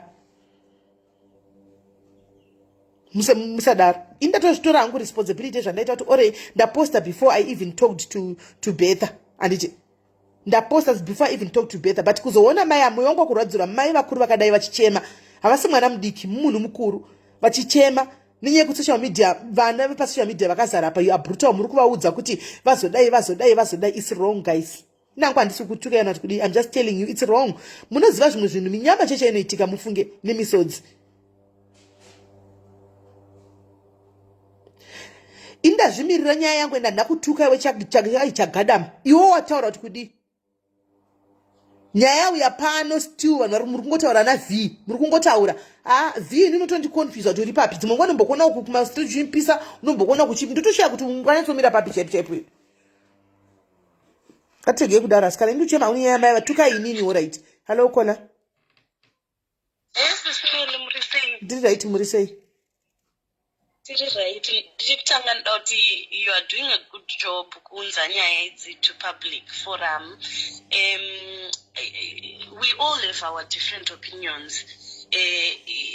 Inini hangu maonero andiri kuita izvezvi is that although tichirespectana maybe and stuff, it's very evident kuti mai ava vanowirirana nemwana wavo wekutanga more than mwana wechitu anove ane vana nyaya iri kunetsa. At the end of the day, SIS MELLY mukadzi uyu ambotanga anzi anoita zvechipambi akanzi ingochani akanzi anoita zvemutoriro. I really don't believe that because vanhu vemutoriro akangowana kamari chete kakutojikiwa kamari kaya. Mukadzi yabva kuSouth Africa akauya kuZimbabwe akagadzirisa passport yake akatora vana vake. At the end of the day vana yes vane bondi nambuya vavo but hazvife zvakareplace bondi ine vana namai vavo, you know. Whether vakachengeta vana kana ukachengeta vazukuru vavo, it's a blessing, you know, on both sides. Kuchengeterwa vana nekuchengetawo vazukuru vako, it's a blessing kuti unova need that time to bond with them. But just because vakavachengeta, it does not give them the right now kuchitanga kudictate kuti hautori vana because your attitude is bad. Attitude yemunhu does not mean kuti mai havafaniri kuchengeta vana vavo. That is just very wrong, very controlling of that family. No wonder why achivaitira rough. No wonder why asiri kuva good relationship navo. Anyone in a position would not be in a good relationship navo. Haungaiti good relationship nemunhu anokudza kuti because hausi kuda kundiudza zviungochani hwako inini tiri kugara nevana. Ndizvo zvavataura here asikana? Ndizvo zvavataura here mai vasikana? No, it's not. But that's what she kept on saying. Sis Melly, sister yake kept on saying, anoita zvechungochani. And then akazofonerwa neumwe munhu aifambidzana naye. Hazvinei navo izvozvo. Hazvinei navo. It's got nothing to do with the fact that she's decided kuti nhasi ndikuda kutora vana vangu ndinoda kugara navo. You cannot actually say kuti she's in the room in any shape, way or form. Vanhu hatina kwedu, because at the same time tinombozitaurirana mai kuti garai nevana venyu.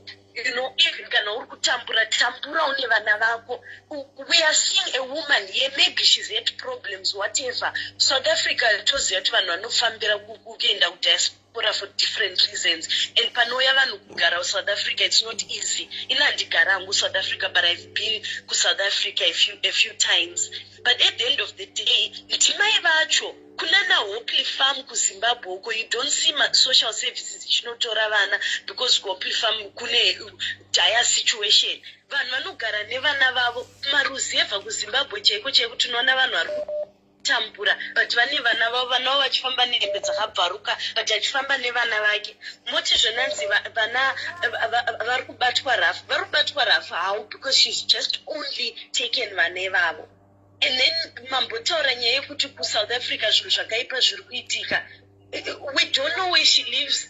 Maybe area yanogara is not that bad. And anyway, even nyangwe deko kuchinzi kuSouth Africa zvinhu zvakaipa zviri kuitika, does that mean kuti maparents ese ari kugara kuSouth Africa, maZimbabweans anofanira kushipa vana vavo to somewhere else? The effects yemwana asingagari nevabereki vake is worse off than drama riri kucreatwa namai ava nemwana wavo wechi2. They should learn to be in their own lane. Vanoda what is best for them, not what is best for the children. Vari kutaura zvekuti ndindakavachengeta, ndichivafidha, Kola hatisi takunyanya kukwidzawo here BP yagogo, takuramba tichingotsikirira gogo, hatisi takuzonyanya kuvakwidzawo here BP munhu mukuru mai vaya. Tinovatenda kuti vakachengeta vana. We are very grateful. And kana vachida kuripiwa kana mbudzi or mombe or whatever, I'm sure she can work towards that. But kuti uti ndinokuripotera umapurisa nekuti we don't like your attitude, ngocha blah blah, that is bullshit. I'm sorry to say. I'm very angry kuti somehow vanhu vari kuona unge zviri right. Ko vane vavo vanokura vachizvibvunza kuti mai vedu varipi. Kana ari kutambura ngaatambure nevana vake achivabikira porridge makuseni, masikati, manheru, ane vana vake achivapa that kind of love from a mother. Kwete kuti anonzi dzosera vana because uri kutambura unoita mutoriro. I really don't think that those are true stories, because vanhu vanoita mutoriro chaivo, they cannot function. They don't function zvokutoziva kuti ndofanira kusevha mari yebhazi yekupa. How many people have you paid for mabhazi Melly kubva kuSouth Africa kuenda kuZimbabwe? She's managed to raise her own money kwenda nebhazi. She's managed to raise her own money kutsvaga mari yepassport. No. Nyaya iyoyo maZimbabweans, I feel like as if we are very controlling. Just because ndimai vake, it doesn't give her any right to say kuti ndoda kugara nevazukuru. It doesn't. I'm sorry to say, she's their mother. And posting him chiti baba mwana, how the hell do you say kuti mai baba vana kuchikoro? How? The fact that avatora in that way says a lot about her relationship na mai vake. It says a lot about her relationship namai vake kuti afila kuti zviri nani ndiende kuchikoro kwevana ndinotora vana mai vangu vasingazivi instead of kuti asvike pamba zvakanaka ati mai ndauya kuzotora vana. Alright, Kola, thank you very much, Kola. Thank you, Maita Basa. Thank you very much. Mashoko makukuti. Sharp, sharp. Hey. Yeah. Apana kumira mushi. For now.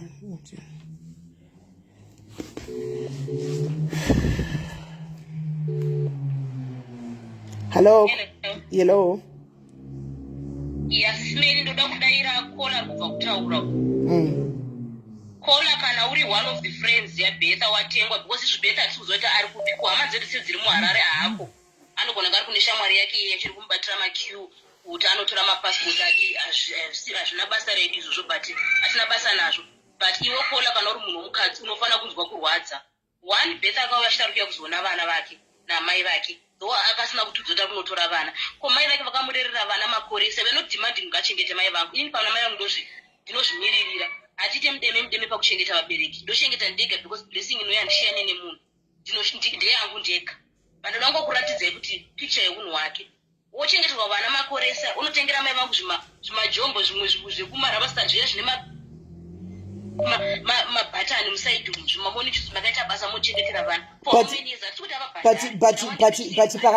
But Susan, kana akatombotenga zvijombo apa ngataure chokwadi akatombozama. Probably hana mari yakawanda. Akatotenga zvijombo akatorangarira kuti kuna mai.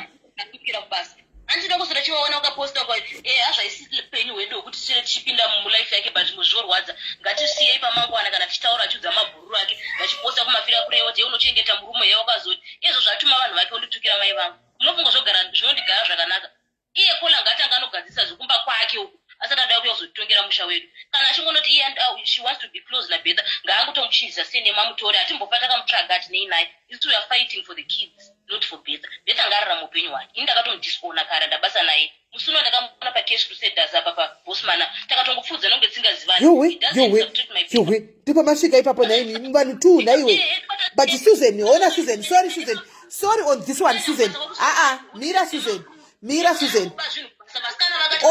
okay hold on Susan mira Susan all right mira hold on all right Susan ndikukunzwa but ona you are the bigger sister you are the elder one anditi vaningina vanotongoporonga isu tinotoporongawo andika iwo manje but ndiona control situation kana ukasangana mwana mai vako uona ti mukisa mai pa position ndimi let me be honest with you mningina wangu Susan ya urikuisa mai pa position isiriyo andi because mai right now chazivi vakada kuti vati kwati umwana vati muri kutora side uyu vakada kuti vaende kuna uyu umwana vati mutora side uyu mama ndakavaudza even paakati Betha uya ndakati mama don't bother yourself kana mukasabhozi na mama unotaura almost every day kana mukasandifonera ino kuti muri business Sismeli to be honest pamberi pamwari chiro comment section ikataura andina kubatira Betha chakaipa aiwa but inini nangu ndakazvimiririra ndiri inini SIS ndashora yekuti pai ndakasangana naye musuno uyu pacash crusaders tikafudzana come on like munin'ina wangu as his bigger sister iye ndiye akauya kwandiri inzwa akauya akandisira message akanditi ngoti umwe nomwambo ararame upenyu hwake chimbotisiya I need space saka murati mudina asi ndakamudzinga hausokamudzinga but wasangana mwana munin'ina wako mwana antika mwana wasangana naye yesi Betha wona zina kunyararira here hazvina basa ona vaning'ina vedu ona Susan vaning'ina vedu vanotokanya bhinzi vanototaura zvavanoda vaning'ina ivava zvokutodaro but handizombofi ndakazomudaro zvokuti ndibva ndasangana naye ndobva ndaminyatsomuignowa nokuti akasendera meseji vana anoti achitozoti mangwa after kana kuti some months anenge akutoregretad bva zvandakaita sisi vangu paya handiwana zvandakatimira sisi vangu but you be the bigger person ukasangana naye mhoro somuning'ina wako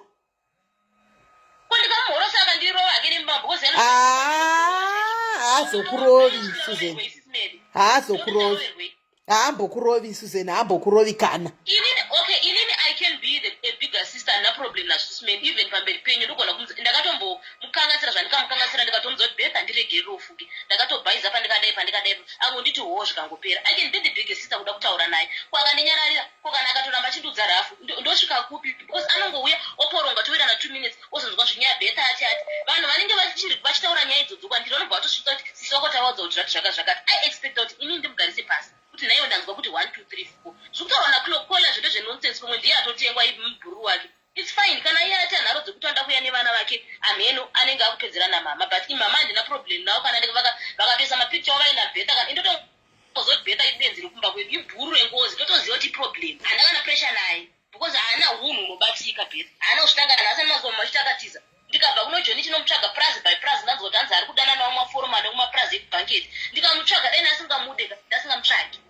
kusvika tazomuwana kuti ari pakati akadzoka futi kumba mai vaanotukirira achidi akakumbira regera akatanga futuga ndikamunyengerera kuti auye kuna kwaya kuno akagara mbama alright mira pane namba yekuzimbabwe iri kufona I hope let's hope kuti ndingetiona ri kufona hallo anojairira vanhu utamsira chipo daujairira vanhu ndiani Hello, ini ndangofona kuti ndiso contribution panyaya yana beta na Susan. ndaona namba yezimbabwe ndikati vamwe kuda beta chansa different number ka Sorry. aiwa taura chitaura konoti watouya Alright, inini zvangu ndikuona kuti hondo iri kuitika is between the two sisters. Mukoma nemunini ndo vari kurwa vari two. Ndo vari kupanana mashoko. Exactly. Vari kupanana mashoko vari two. The young sister ane vana imba ndeya big sister. Big sister anomurwadza. Zvokuti angoona kuti rega ndibvise vana vangu apa iye young sister anozviziva kuti akatora vana mai is going kurwadziwa zvekurwadziwa zviya saka vasikanawo vari kufikisana vari two but mai is now caught in the middle mai vabatwa pakati manje pakati apa pane huswa hunonzi mai wabvanyangurwa nenzou mbiri yeah true happens a lot mumafamilies kuti mai panogona kuita mumwe munhu anenge aine mari zvokuti hatidi kunyeperana munhu anenge aine mari in the family anokontrola mai nyange mai vasi vachifunga kuti hazvisi kuitika but zvinenge zvichitoitika but ivo vanenge vasiri aware but mumwe mwana anenge achizvifila ivo mai vachifunga kuti ndikuda vana vangu vese but pane zvavanotoita zvinoita kuti the other children vazvifile but ivo vanenge vachifunga kuti akutoita zvinhu zviri right but even mukateerera kutaura kuri kuita Susan anotokontrola vari two because Susan ndiye ane mari umbo dai varegedza kurwa nenyaya yekuti beta uyo anoita zvechingochani handi manzwa nyaya yekuti anozoita kuti vana vake vaitwe kumanyowa and all that kune vasikana vanenge vari magoja zvakangofanira kuti munhu anenge aine vana vake ari single mother achiita zvechipfambi hazvirevi kuti akupfambisa vana vake hazvirevi kuti akufambisa vana vake beta akaita zvakanaka Susan akaita zvakanaka ari kuchengeta vana vemunin'ina but ngaachirega kupambira mashoko kumunin'ina kuita kuti amai vafarewo nekuchengeta vana ndaperi inini kana muchiti inini ndotaura mashoko simeli iye pacho paanenge achinzwa mashoko anenge achimanzwa ari anodiwo kuitawo semunin'ina kuti vakoma ndauya ndanzwa kuti mi maudza sisimeli 1 2 3 4 musadaro vakoma togadzisanya uye achingona pachingoti makungu akungoti ye ndanzwa iye ndiane nzeve ini dzangu ndiri mbeveve handinzwi zvaanenge achinditaura handinzwe inini handina nzeve ataure iye she's a saint haana zvaanotaura iwewe fungai amai venyu iwe allright une munin'ina benzi chifunga mai vako think about your mother chete une munin'ina benzi but think about your mother panyaya yese ndapedza ndozvinzwa ndofungira mai vangu that is why chero nanhasi nditoshupika kuti mai vangu vanofanira kuti vawane vadzorere vana ozotora vana vakuziva zvavari kuita enda problem nabeta sisimeri kana kuti beta arapa uya apa Susan taura kuti akakutadzira chimugokumbirana regerero okay kujobek beta ari kugara jobek beta arikugara mupretoria anogara pretoria akambotanga chinosanside zvamunotogara musemutauni naimi zvamuri mutesemutauni mese inini ndogara pabosman reflect rangu panext nepakfc apo but iwo ukangoziva kuti ari kugara pa anobva tamba ototiza apanza kugara mene kunana menlo kupi ukangoziva kuti ari kugara pa ototiza saka anotora sei vana singatozivi kuti ari kubuda apa ivana ndevake ndiyakazvara but neniwo iconsern yangu vana vake vana vangu iconsern yangu ndizive kuti vana vari kugara apa vari kuenda kuchikoro uku vari kugara so iconsern yangu anogona ke kuva stubborn even comment section inogona kuva stubborn vachidaro but let's face reality joni vanooneka chinoitika ndomuka ndakadonha vanonomutsvaga pai kuti vati munin'ina wako sisi wako wevadonha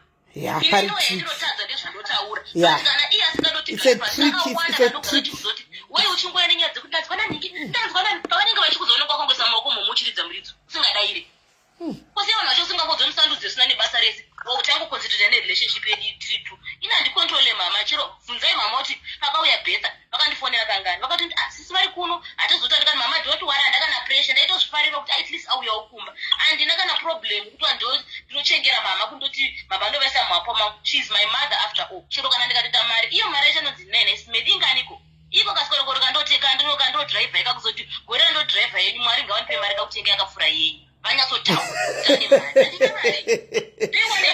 uye vanava ini mumbori remakore mangani Susan uri kumachii kuma G30 G40 uri kuzvichi ya ndikuma30s koko ndanochembera kutova vachindijaira maimane ndikutopinda 40 achindijaira anofanira Susan ari chii rakafurirwa kana ukafurirwa ukaita se ini chaunofanira kuziva kuti ndokuda uri mwana wamai vangu amen good vachituka vachitigadzira magosi totoziva vanhu vakukanda magosi atozonyora pamafira kuti vakati iwe Susan Rice yeunochengeta muri mabhururu ake hakuna chakaitika mumba medu chese chaasingaziva anenge achinokutura ndiudzei kuti munhu akadaro unotaura masikireti aunonotaura kuudza vanhu vekunze ichocho munhu anofunga iye ane zvake zvokuti ndikazvitaura panapaka simeli anonosungirira zvese nevana but handitauri chero ndikatsamwa sei ndinopenga ndinoziva kuti ndosiya kufana kusiya peukama ndinotaura ndizoti mangwana tinonzoonekwa takamira tise paroboti ndindozonyara but now you have raised the concern and atozofunga raitega timbonzwa vamwe atavakola pamama hello sister muri sei Simeli muri right ndiri right tina Susan Betha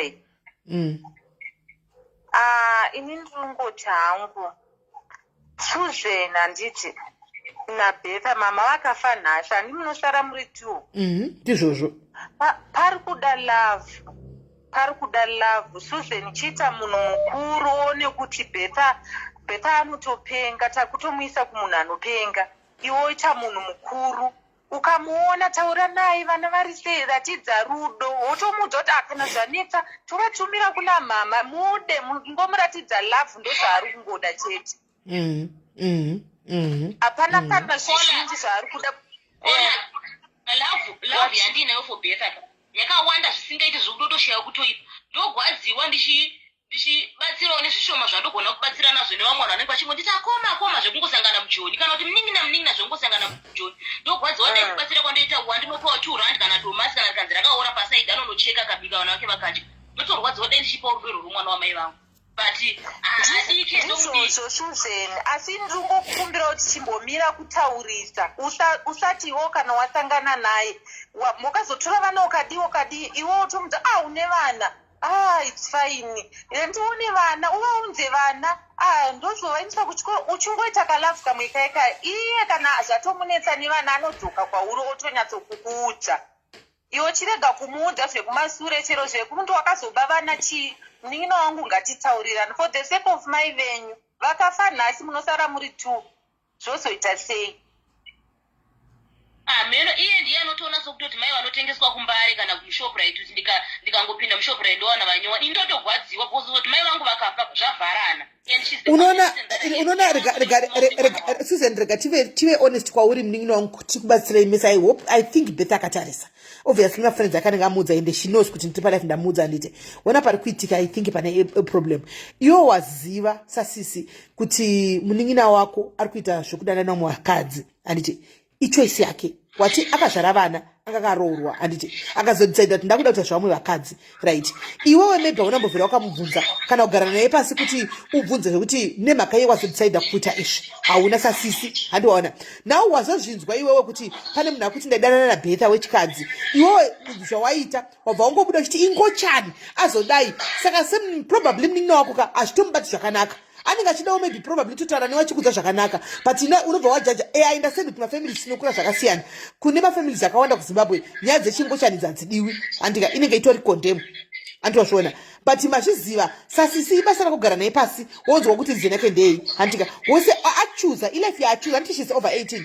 musina nazvo atozogumbuka maybe achinzwa chiti ngochani chichiita zvesexuality yake ndozvazvotakawo maybe kutozomutokonya wowe sauzvioniwo Simeli ini chakaita kuti ndisamubvunze handina problem nesexuality yake chakaita kuti ndisamubvunze kuziva mwana wamai vangu zvesocial media zvekuti vandiziva izvozvi ne2 hours dzazvishandi Simeli ndoziva hunhu hwake kuti mai chaivo kungomutsura akatukira mai mumwe musi mari yemwana wake yemaintenance murume wake anobva panashe mupurisa ari ariko kuZimbabwe aita akati andikuisirewo mari muaccount ndotoisira gogo kuzozoti ndikaisira gogo vanova responsible unozoti mwana adyi mwana akabata muchiuno kana mukabvunza mama kutukira mama enge siri $30 eka 25 ye mari yavana vangu da kudya mari yangu pana muda kuti uri kugara chepa ubhadhare rent autenge kana chikafu vana ava kuti mama vaunoti vana vadii ndi mama anotomiramira vatengesa mabhero vadii saka ini nekuziva unhu hwake handa kumubvunza ndakafunga kuti iye sizvo takutaudzana takati kaviri after munhu andifonera ndafunga tachasvika kuti vakoma akomudisei nyaya dzamukanzwa nozopani munhu akakufonera totoseka ende handina problem nazvo ini ndaitonga kuti tichangoseka totoibrasha off totongoziva kuti no mumwe wake afushira dhiri but even kuna mama I didn't want tisvike but inini kuti ndikamugarisa pasi ndikamuti ndakagara apa hadi kuudziwa anenge achikuteerera zvandotaura ini saka zviri wrong SIS MELLY kana inini comment section ichiti ndiri wrong because I'm fighting for vana vabepa it's fine I'll step aside. No, forget about comment section. Forget about comment section. Remember comment section ndakutaura umwe nomwe angashara mafungiro ake. Mafungiro antosiyana. Umwe arutoti nini I stand with Susan. Umwe oti inini better I right murege yakadai comment section itaura zvayafunga. Antika umwe nomwe ane mafungiro ake. Let's not concentrate on comment section. Titaura zvenyaya pana patino kubatsirikana. Handiti. Saka I think ameno. Susan iwewe ndione problem yeshe. Ukangochinja legedza kutaurisa zvauri kuita tingomuda wongomuratidza wototano let's start afresh kune mwana wamai vako anongochinja ona iye manje vabva vatoblokana vanhu vacho manje vakabva vablokana vanoonana ndianotombomuona kana achidarika pakesti kuonana vanotoonana naye anoudzwa nemashamwari acho kuti ava pakati ngaienda anotaura nemwana wamai vake alright thank you very much caller regai nitore umwe munhu ari kufona hey hello caller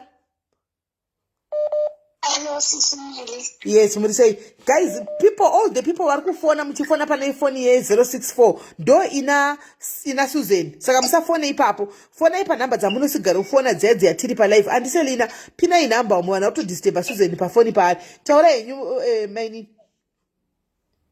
Okay, hi Susan. Ini ndingoro kufunga kwangu andiri kuita panapa. Let's take zvekunzi better aita zvaita madrugs and all that. But the fact ndeyekuti munhu akwanisa kuuya kuzonotora vana vake, which means kuti maybe they missed a process yekuti munhu akazviclean akaita sei in a position to look after her children.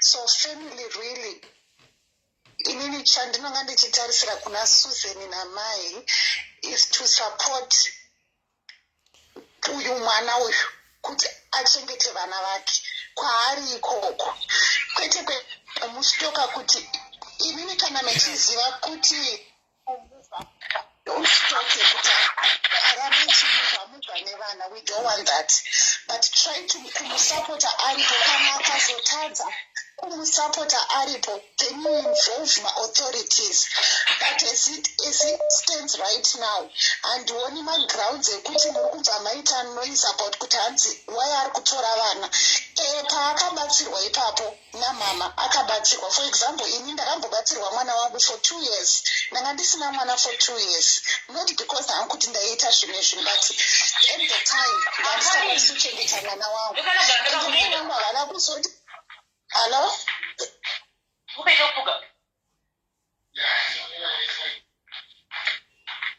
Sorry, okay. So I don't think kuti mama, I understand kuti mama vano boredom. Munhu aripo muzukuru aripo ndo vane imba yavakatenderwa maybe simba si4 bed kuzongogara vari vega ipapo zvinotobowa zvinotodepressa zvinotostressa but unfortunately havanga vikubakurira vana vasiri vavo. She can't do that because already vaka-raise damage to children. These children are now damaged. Vari vakudamage futi vasukuru namai vavo. Hazvikwanisiki SIS MELLY. This generation yakanganisika. Let's try to mend this generation. Yeah. Nevana vake because vavo vakatofaila. Saka you can't separate that. Susan uyu mbinga yemumbai ngaendese mwana wake kumba kuna mai vake kana echida mai vake ngaatore mwana wake wanamuendesa na mai vake kumba kwake ikoko wai ari kuramba nevana vake nemwana wake Susan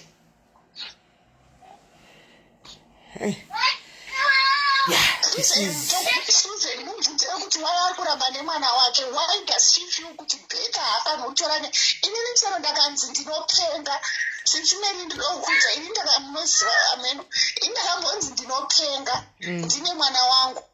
Kunyika mandinogara kunoko. You are supported mupengo nevana vako.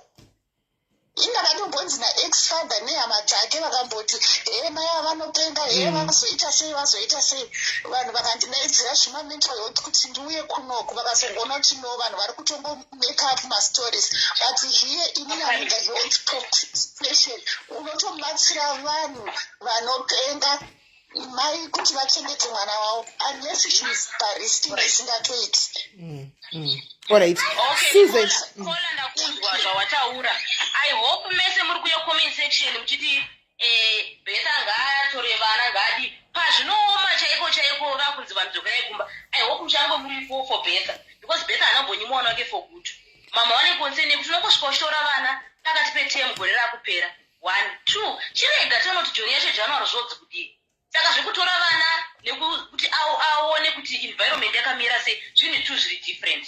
Usamhanye ngomhanyisa miromo uchingoti Beta ngaazoti vana vake. Ko nhasi tikamuka tudula chiti mese ngarongedze ngaendi todi. Neniwo ndati muno kumakore nemapemiti. We are eating prepared to go back home. For your own information Kola andinoboramba kupa amai wangu mwana. Hapana chinoshamsira pakwa amai wangu mwana ini. Kana zvangorongwa I can still do that handina chokuti ndingadzokurambirira nemwana uchifora uchitikweshena kuti kwanzi sei usingadi kupa iwo amai wako mwana. Chinokurwadza chicho kutochengeta mwana wa Beta mozoona kuti zvakakosha kuti asi avapera akati kuvatira kubva vachenda chivachengeta ozongoende kuti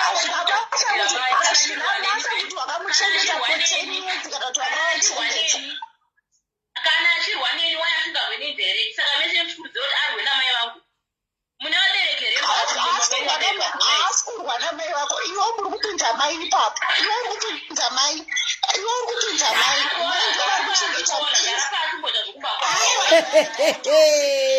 Violence Thursday.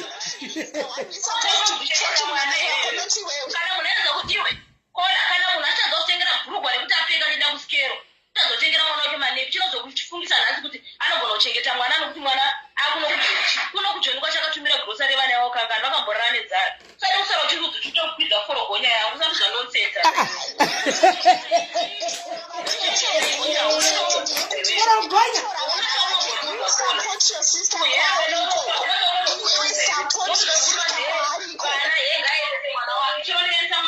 kuda kuti ndiozomakusaregisa kwauri ndizokadze bhegi ndise pafacebook ndakushendesa wangu mwana nokuti mwana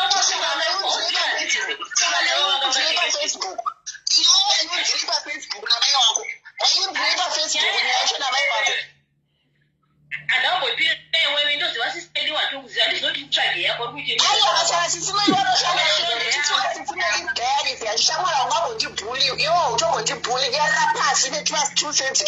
usada kujairira vanhu vaivo saka kuti jairira futi nepamajairis panapa gara nemwana wako kumba ikoko ndiwo unoda kumanipuleta nayaochati pafacebook kuti aibva apa pabenzi kune munhu wakashosha Hey. Kola dun. Hello. Tiripo. Ndiri musame situation iyoyi iri kusangana na Beta. Mugona zvinoitika pana namai ava. Ane mari ndiye muhombe, ane mari ndiye anodiwa. Susan ndiye anototonga imba yaiye. Susan anototonga anotoudza hama yake zvese zvokuita. Beta saka anenge ari nothing. Inini ndanditoone vana vangu vaigara kuZimbabwe ndiri kuCape Town right now. Vana vangu vaigara kuZimbabwe but chakaita kuti nditorowo vana vangu is because of my sister. Aiudza amai vangu kuti ngaatore vana vake kozi handikwanise kuchengeta kana vana vake vari papa. Hey. Ndakatotsama kana neniwo izvo zvinefoni yangu ndabveyo ndarachitotraya Susan ndikundotozviziva zvinoitika mani. Saka watotora vana iwe wakatotorai? Ndakatotora vana vangu right now ndine vana vangu 3 vesandogana kuno kuCape Town munoziva upenyu hwemuSouth Africa kuti wakaoma kugara nevana.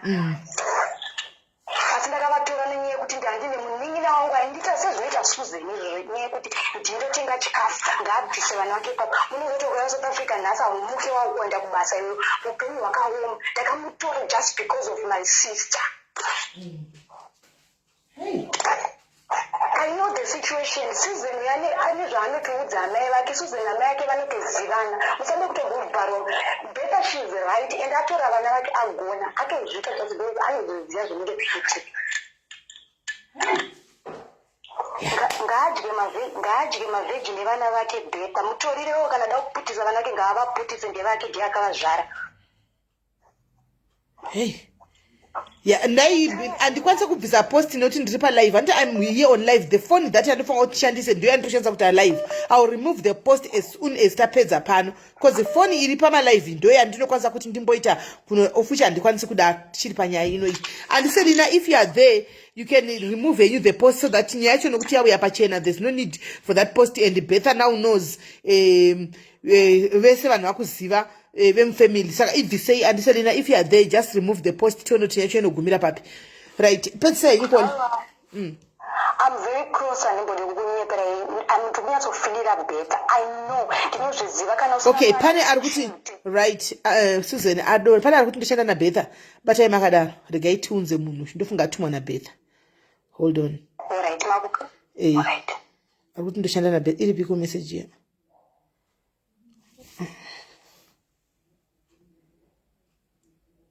Ish. Message ndaona izvozvi.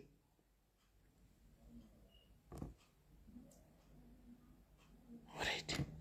Batai makadaro.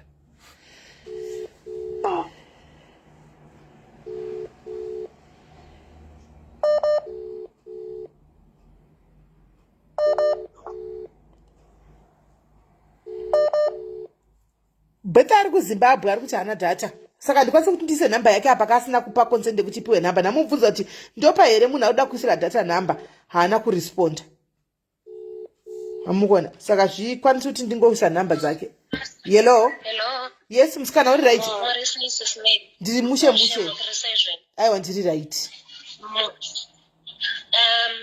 Ndanga ndichida kungokuudzewo I think maybe chiri kuita kuti Betha asabatika nyaya yedhata handiti but ini ndotoshanda naiye Betha wacho nekumuziva kwandiri kuita maybe tichitaura chidai pamwe sisi handivaziva hangu sisi vake asi kutaura chokwadi matauriro avari kuita ngavadzidze kutaura zvinhu muchokwadi.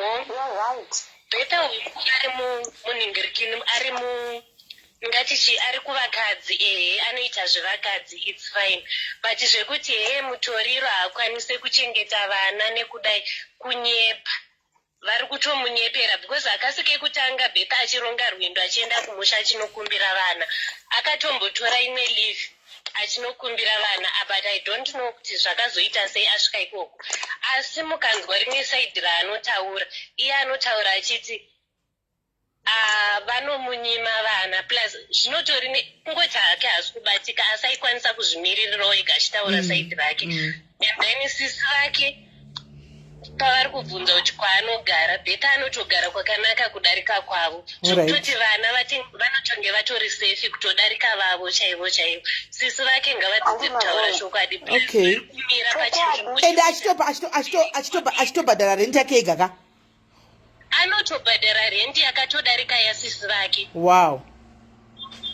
Saka nyaya iripo okay now that okay iwawa nyaya iripo ndeyekuti Betha has been home achida kugara nevana vake achikumbira kugara nevana vake asi mai vachiti vana havaendi. Okay.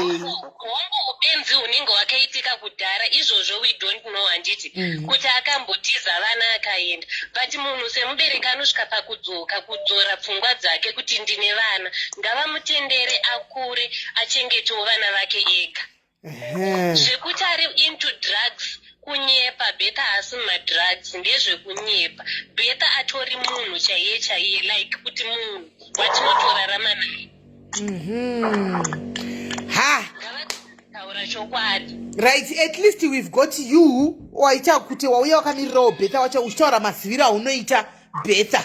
Now we've got a clear picture ya Betha kuti munhu akamira akadai. Aiwa takunzwisisa. Tichitovanzwawo nekutaura kwavanoita, kutaura kwavari kuita vachiburitsa mashoko, kutaura chokwadi kwakangonaka. Hongu Betha angadai aine ubenzi hwainawo, munhu wese ane kaelement keubenzi kari maari, asi sisi vake ngavamirisa sisi noti kumira semubereki.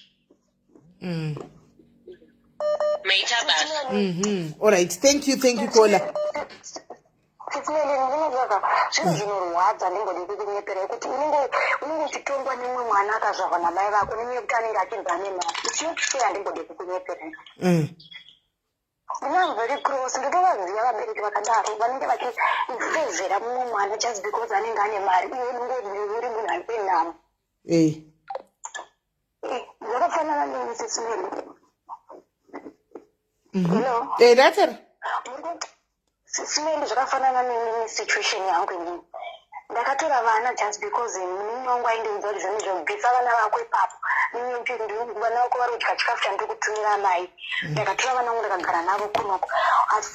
Munoziva kuti zvinhu zvinorwadza kuti kuno kuSouth Africa kwatiri kunoka upenyu hunorwadza uchiti kugara nevana. Kune zviri kuda kunzi zvakakuitika kana December ndiudze kuti mararamiro acho anenge akamira mushere. Nekuda kwemunin'ina wangu wandinobuda ndibudewo. Saka makambozama kutaura here nemunin'ina wenyu? Hanyangu ndakataura naye even yangu takatukana pamafoni zvezvi vabereki vangu vanodzoka bheki kwandiri kuti kumukumbire regerero. Hey, manje ungakumbira regerero munin'ina wako ufuchi nenyaya kuti ndiye ane mari saka ndofanira kumukumbira ndini regerero. Pari wrong ipapo panenge pashone era chaiyo. Ndiri kutofilira Betha Sismeli zvinorwadza zvikuitika pana Betha zvinorwadza sekuti mubereki anokuita kunge asiri akakuzvara achikubata rafu. Right. Kana makasvika pamba vazukuru vavo chaivo ndivava vekuuya nemari vadzokeri vangu vauya izvi zvako zvazvitombosimudzwa kana kuti handingode kunyepera vabereki ngative fepa vana vedu. Inini chakatova chidzidzo kubvira ipapo vana vangu ndovada zvakafanana zvinorwadza handidi kunyepera ndakakura ndichinzwaro zvinondirwadza. Okay. Hey, panmuneti. Ndakasvika pakubvunza mai vangu kuti kasi handisi mwana wenyu here ndiudzei nekuona kubatwa kwaunenge uchiitwa vana vana ngativadii wedha ibenzi wedha hasi vese vana vako because chikuitika ndechekuti amai vaBetha nhasi vakanzi vafa Susan naBetha vafe vakawirirana amai ava ngavabatanidze vana vavo vachiri vapenyu vakafa amai ava vana havachatambwa. But amai ava voita sei naimi vodii mutoona kuti vatoriwo panguva yakaoma pakati voita sei vana vabatanidza sei vodii? Amai ava gendi kudzesismeli amai ava havasi panguva yakaoma amai ava vanoteerera Susan ngavagarisa vanavo pamwe chete vese vakumbire Betha regerero vawirirane vana ava ngavabatanidze vana vavo vachiripo amai ava because nhasi amai vakanzi vafa Betha hauzogara pamba Susan nenyaya yekuda kwaamai vake. I don't blame anyone, I blame amai ava. Amai ndimi munobatanidza vana Right. ngavabatanidze vana vavo. Okay, thank you Kola, thank you very much. I'm so sorry nesituation yenyu, sorry yenyu shuwa Kola. I hope uchasovhika fast vanhu zvonetsa. Nyaya dzevasiblings dzinemhla yatove nyaya inanga nchipoti kuti akashata guys but you guys zvamunoita hazvisife munoziva kuti mandikonesa mari ipapa mari yangu yatodarika yatobhuruka shuwa ndatoita live yeawa ndiri pano mari yangu yabhuruka pana nditori busy asi imi madhayarizika tsoka dzenyu mose sure tsoka dzenyu mose chokwadi ndasiya kutota yadozove life iniksi mari yadarika ndikumginja ndiri kumanya mbona vamwe vauya vakomana nechipabasa vai vabuda vatichadzoka ndichingori pano makuma yenyu mhani imi mose imi makuma. Hello tiri right muri sei? Ndanchida kutaura Susan aripo zvino ndanchiedza kufona vanhu vakawanda vachiedza kufona. Sekuona kwangu nyaya I know there's family secrets, there's family issues. But Susan akunyanya kutonga straight. And auye pana chitibhula chiti madiaries pana timuziye ivo ndo vauya nedambudziko padiaries. Saka tikuedza kuvabatsira sefamily. Saka auye achibhula. Inde futi chandaona bana Susan Betha is right atora vana vake nokuti iye Susan anenge ane muromo chipikiri chinenge chingobaya saka beta tindi she's fed up, that's why atora vana vake. And Susan iwewe kana uchiteerera ndiwe uri kuita kuti amai vako vachemi kana nhasi unakabatwa BP ukanzi vafa, we blame you Susan, nokuti iwewe ndori kumake things right because ndiwe you are the older there and you are a bigger sister. Ndori kufanira kuita zvinhu zvokuti mai vako iwewe vasacheme futi. Ataura zvakawanda zvekuti madrugs pazonzwa kola apa angachitaura zvekubasa kuti anoba kune vasikana vokusobheti futi varipo madhayaris futi kuratidza kuti ari kutoda kuruna life yabheta nokuti anzi ane mari kasikoro kanako ndekaka kasikedu. Saka iye Susan ndo watiri kuda kukumbira kuti iye Susan ndiye angachifanira kuita things right apa pana mai ake. Bheta atora vana vake, takamirira Bheta kuti auye tinzwe kuti Bheta ari kuti kudii. Maybe ane bigger picture yatorera vana vake pamwe Susan ndiye ari kuti vana vako vari pamba pangu. We never know zvaanotaura since vasingataudzani. But Susan inini I blame you panyaya yevana. No contribution yangu yandinaisisi. Yeah. Thank you very much Kola Bedweka. Chiringaziva chachiri kuita kukwata. Kola alo. SIS MELLY murisai. Mushe dei Beta anga abatika kana kuti nyatso balance. Nokuti ndatogara. Okay, ndangotanga kuma deputy parents ma first born. Siyai hulu wenyu kuda kubatira vanhu. So Susan unochita rumamiso. Ena ndiri ndoko kumamisa zvekuti. Hey. Kwanzi unodo kuda kurohwa. Zvana izvi. Mwari tima 2000 yamakamazika sei. Hello Kola. Hello SIS MELLY muraite. Mushe kuri sei? Ndiri raite. Ini ndoda kungocontribute wangu zvishoma panyaya Beta naSusan. Ndanetsa nevanhu vari kujaja Susan. Susan ari right, ari wrong. Ari wrong pakuti akutaurawo zvesexuality yemunin'ina wake nemararamiro ake and so on. But panyaya yevana pachivanhu chedu nasa kwawabva kwaunoenda usiku haisiyo nzira yekutora vana iyoyo. Zvayanga yanyaya iri kupolice case ngaadzokere Beta kuna mai vake asvikozvitsanangura zvakanaka kuti mama indoda kutora vana vaye kana kusheta kuenda kupolice vaende kupolice kuti ndokunozouya like final judgment kuti mapurisa anoti aiwa regai mwana atore vana vake. Kwaari kutora vana achitenda navo kwacho we understand ari kugarawo zvakanaka and so on atizivi hedu, but tikatarisa mwana wanzi ari kuita grade 6 he is almost due for grade 7. Saka dai amuregawo adzidza asati amborega kumuvha atora mudiki amurega anyora kana grade 7 yake ozomutora.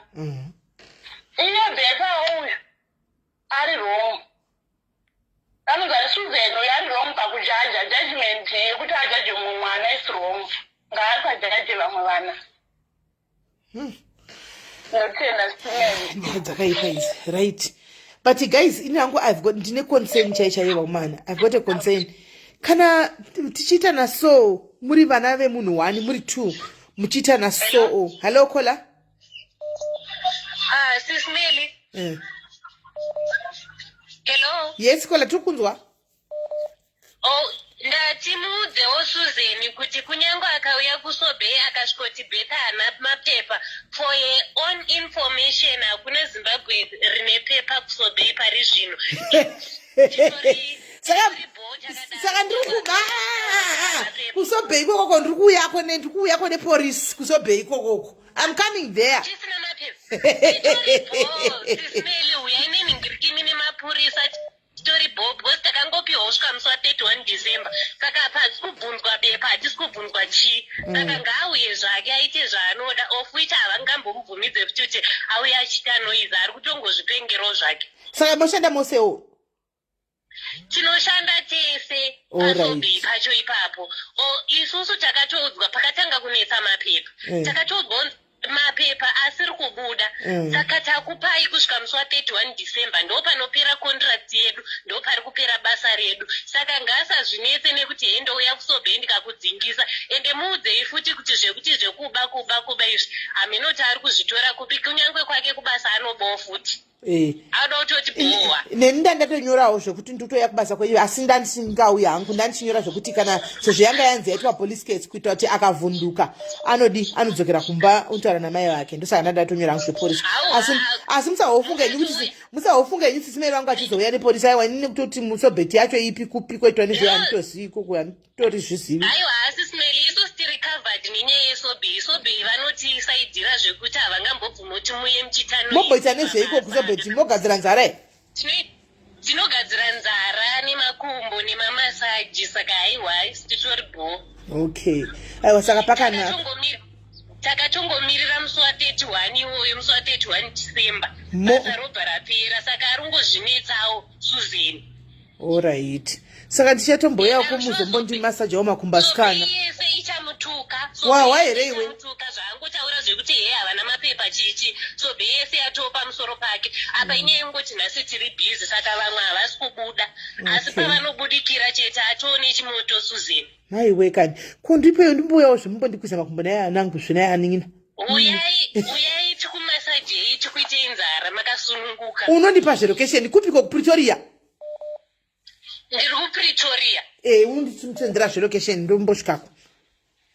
Alright, Sis Melly, iri boom, square Alright, sharp. Hey, Team Sobet is here. Kwaine Team Sobet hamuna zvamunotita. Tinosvika musi wa31 ndo patichazoona next plan kuti aufa. Hello Kola. Hello Sis Melly. Muri Team Sobet? Yeah, Team Sobet. Okay. Hey, how far? Tipe itinzo. Susan uyo atokaura majoni. Aish. Ndatodzika makararisa Susan ana zvanotombotita kuno. Ndatodzika mazvaye ndatodzika machaiko. Hachimuregerera yangotaura wantarisana nemunin'ino wake here musanyanya kuzoipindira pachavo zvevasikana. Aiwa ngarege atotinbvova kakana totaura zveSobet. Ndafarira hangu chinhu 1 bedwe. Team Sobet yakabatana mambozvionawo. Izvonakidza izvi kuona maZimbabwe anobatana kudai so guys. Izvonakidza izvi. Dei panga pari pamwe pakambani rimwe radenda nekusiri kunoreva kuti kwai wakaba maQtex. Ratonoreva but team rakabatana izvi rambai makadaro vasikana kuSobet kwenyu koko. Rambai makadaro makabatana inyu. Aiwa makabatana.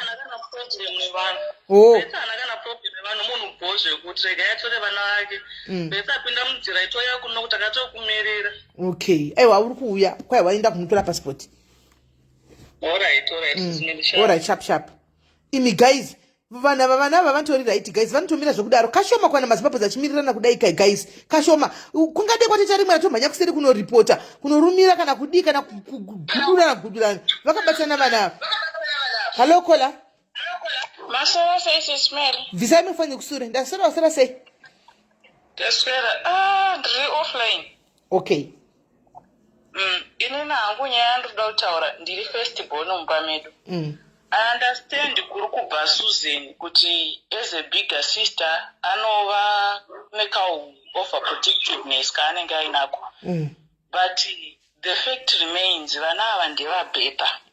Bheta anga vakaita zvinhu zvakashata kumashure uku mistakes and stuff. But ngavamupe mukana wekuti kana akaita mistake yokutadza kugara nevana vazowana pekutangira. This issue yokutukana pasocial media iyi dai vanga vasiyana nayo. Pakutukana vanhu ngavasiyire mangwana nokuti chokwadi ndechekuti mavhara live umwe nomwe achaenda kumba kwavo. Ivo vacharamba vachingova masisters but maitiro avari kuita mangwana vanopedzisira vasisaonane. Izvi tiri kuzvitaura because tinobvawo kumafamilies kwatinoziva kuti zvinoitika. Uri firstborn ukasave nemugan kumasiblings ako respect chaiyo inopedzisira yashayikwa. Usatonge mwana ane 27 28 kana kuti ave over 18 like mwana mudiki zvawaita kumasuro kuno. Ipa munhu mukana wekuti aite zvaari kufunga kuti ndo zvinoita. Mangwana akava achikumbira help mubatsire uchiziva kuti munhu wese anoita mistake because tese takatomboitawo mamwe mamistakes muupenyu asi hatina munhu akauya akatijaja. Amai ndiri kuandastenda kwavari kubva asi saamai I think chiri kuita kuti mai vazonyanya kurwadziwa matauriro ari kuita Susan ka it looks like ane ka-influence even nekuna amai. Mai ngavadzidze kuti nyaya kana iri yaBetha ivo ngavape decision isina influence inobva kuna Susan. Nyaya kana iri yaSusan ngavape decision isina influence inobva kuna Betha. As long mumba muchitonga nyaya muchiti toda kutanga tanzwa kuti Ningi anoti uya azonzwa kuti Ningi akazoti anobva atofila kuti haisi decision yamai vangu kana kuti yababa vangu yomubereki wangu idecision yabva nekuna Ningi kuna mwana Ningi. Poto create ma-problems because hakuna mwana anda kutonga nemwe mwana chese takaenzana. Saka especially mawira vata paFacebook apa. Andina airtime plus naifoneki direct because ari kushandisa South African number. Inamba yeku-SA ari kushandisa. Saka ndikwanisa kufonera Betha direct because it's an SA number. Ndofunga angoita zvokuti asisa WhatsApp chat. Hanimona. Saka WhatsApp chat ndo isina data. Muri kuwisisa. Taura kokoni. Because nyaya iri apa pamukada kuzozvitarisisa mashoko akakandirana vana sisi. Yeah, obvious mashoko obvious. Amai nevana vakazobatanidzirwa. Okay, it's fine, but Susan is the bigger sister. Iyi nyaya ida yatombonyarara. Aona kuti ichafamba sei. Pachoni ozomuti Betha handisi kuziva kuti pandakakanganisa because obviously iye ari kutonga saamai. Amai vanoda munhu wavo, vanoda mwana wavo, ukaona kuti mwana azonyanya kupengereka saamai nyarara. Mangwana uchazogara naye pasi ave calm. Nai Betha, patakanyatsokanganisirana isusu as sisters ndipapi. Nokuti ndiri kuona kuti maitiro atiri kuitaka haisisiri nyaya yevana iyi. Inenge nyaya iri serious yausina kundiudza. Motaurirana nese. But imimi comment section ufa kugara muchizviziva newekola kuti isusu ma first born it's our birthright kutonga vanin'ina izvozvo muzvizive izvozvo because tisi vana mai venyu vechitu tisi tinotomeka sure kuti muri right here Sisi me inini ndiri first born mumba mune vana vakomana. Can you imagine if I was that Susan? Unorohwa unokwera wakaviwa bhutse pamuromo apa yekuti mazina anoti waya kuwira uku. Ndo pandiri kuda kutaura kuti yes uri first born but mabreak anodiwa. Ipa munhu mukana wekuti aite mistakes ake wozomuudza adzoka kuti but papa ndo zvandaida kutrya kukuudza. Next time don't do that. Manje problem. Stop don't do this like uri kuudza mwana. Munonetsana kusvika kare. And the situation in Mamira yakaita vari kuita yakai. Pachiwana magaslighters ari kuti kusaidi kwaSusan kune vari kukuchidzira kusaidi raBetha kune vari kukuchidzira. Haiperi zvakanaka nyaya iyi. Haiperi. Comment section pamwe pacho ngativei. Thank you Kola. Sensitive. Amen. Zvatinotaura. Nokuti zvimwe zvinhu zvatinotaura tinokonzeresa tinogona tichauraya mumwe munhu. Chokwadi ndizvo chaizvo. Thank you Kola. Thank you ndizvozvo. Tichauraya umwe munhu ende izvo ndo zvandotosiya especially maZimbabweans tichauraya umwe munhu. Amen. Nekuda kwemakodzero edu hakuna family isingarwiwi. Saka kana komenda musakomenda muchiita kunge kumba kwenyu zvakaita sei zvakaringana. Ndizvozvo. Let's be sensitive guys. Tibatsire instead of spreading hatred. Let's try to spread love. Maita basa SIS MELLY. Ndizvozvo. Thank you very much Kola. Ndafarira you are very clever. Thank you Kola. Thank you very much. Okay. Right, comment section wedwe kamera nimbokudza ikabeka secret karipo so comment section. Zvatogona Kola mashiwaka anditi mashiwaka zvatogona Kola ngativei tichauraya munhu nema comments. Remember panopera live delete live but the person will go back and look my comments anditi handisi kuti ngatibhabhadzirei vanhu. Muri kunzwisa ndibate zvakanaka. Handisi kuti ngatibhabhadzirei vanhu anditi but remember vamwe vacho vamunenge muchiudza havasi vaya masocialites ajera kugara ari pasipoti achitukwa handiti munhu anenge auya mukurimemba padzimwe nguva ndichikuudza ndichiti guys munhu ari kuya nenyaya yake musanyanya kudzikisa gejo handichika muri kuziva ndichidaro why munodzinga macollars ndimi maguests handi because akadzokera kwamunenge mabvarira munhu kuya kuya akada kuya nenyaya yake munhu anobva atya kuti ndoenda kunotukwa animaona. Saka nachikumbira panouya vanhu pepa kana kudika comment section ngatingoteka kudzora kuti maguests aramba chiya nenyaya dzavo handiti otherwise maguests magetsi anopesera asingasauyi nenyaya dzavo nekutya kuti ndinonotukwa kufacebook but munhu achitori serious hanomukunzisa kungokumbirawo ipapapa right gai timbonzwa vari kufana asi ndakuda kutora 2 ndobva ndaenda guys. Hello kola. Hello, hi, SIS MELLY. Ndiri right muri sei? Musha. Anyway, nyaya ika iri patu munhu angaone semasisters vanetsana kana kuti pane uyo anoti ndiri first born uyu zvazodai so, but I think picture yatiri kuona ndeyekuti so family yakagashira here kuti uyu ndozvaari.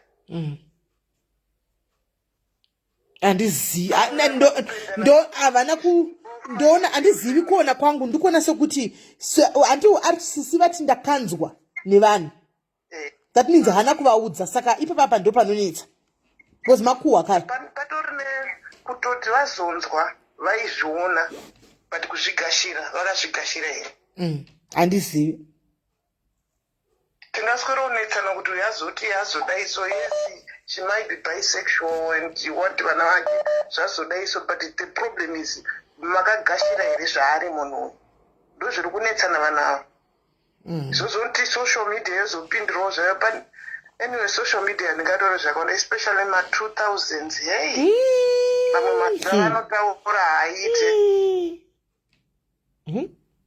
2000 kana tombokamura kuti zvanyanya so Zimbabwe mazuva acho ka tichazoita mari wekuti takamira kuti chika munhu tauraya nemazwi ameno tinozofara manzi tinozomanyanya matokero acho atinozonyanyoita unonzi mungu anopesa tonyatsoona kuti zvanyanya matokero acho kutsvaga mari kupidzi stress munhu anenge ane but stress yacho kana kutsvaga mari unotsvaga mari nekutuka umwe munhu kana stress yacho inoperera watuka umwe munhu watuka kana mumwe munhu agara asiziye ko akazviuraya. Panonetsa.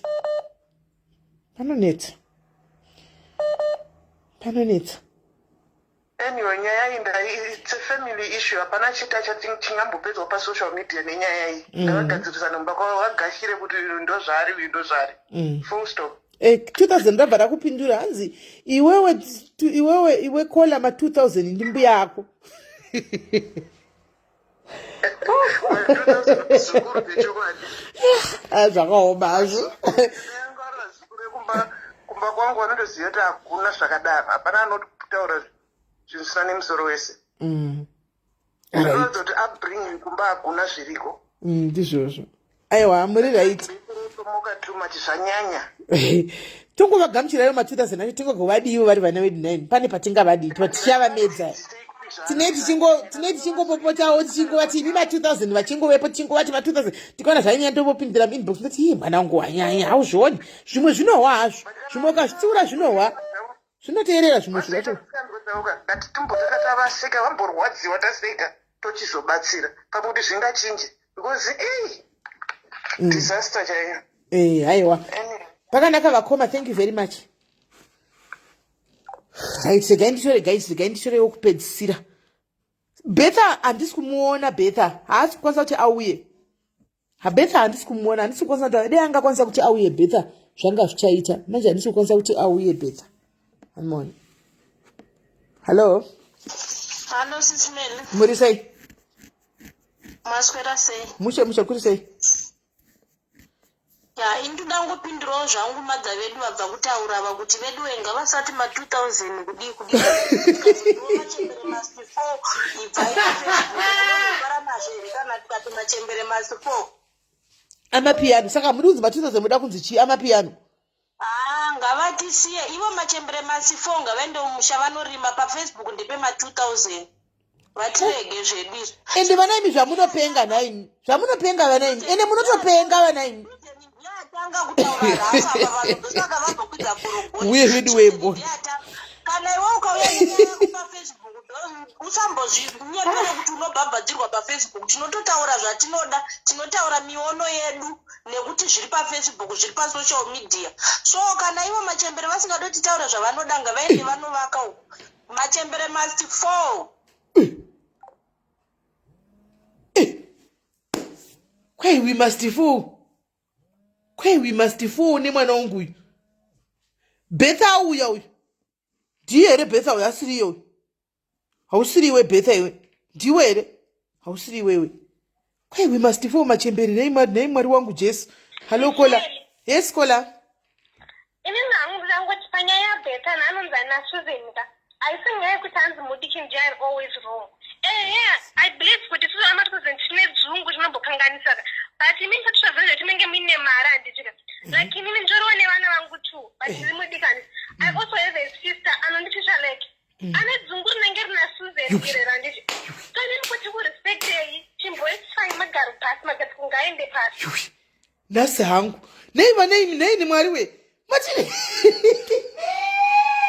nei nhasi mapiyano ari kuvava nei vedu we kwai sei magaro pasi nei vedu we nhasi nemapiyano kwaita diko mapiyano makatsamwei nei mapiyano halo Hello? muri sei Ndiri bondi kurangopinda zvangu madha vari kutaura nezvema2000 ndavasiyanini. taureni Ndavasiyanenesu because ivo ndo vanenge vachitanga kutidena wekutota uchitinyarira. Handi Susan ndiye atanga kupopota saka takachingopinda kazvienderana nezvaanga achitaura zvichienderana kuSusan nevoice rake. Ndiro zvega zvandikuda kungotaura izvozvo. Alright, pakanaka kola waiti haku mwanangu. Hai. Tinoda kutaura guys ndingatukwena sindingavata ndava machira nejombo. Hai. Imi mapiano munombozere tine BP here machembera ne BP. Munomboshizere kuti machembera akawanda anogara ne BP mapiano kana makutongoda kuti tingofawo ne BP dzacho. Mutinde kumusha kunorima kupiko imi kwatoenda kumusha imi ndai modzidza. Mutisiye pa social media. Hello kola. Ndiri right muri sei?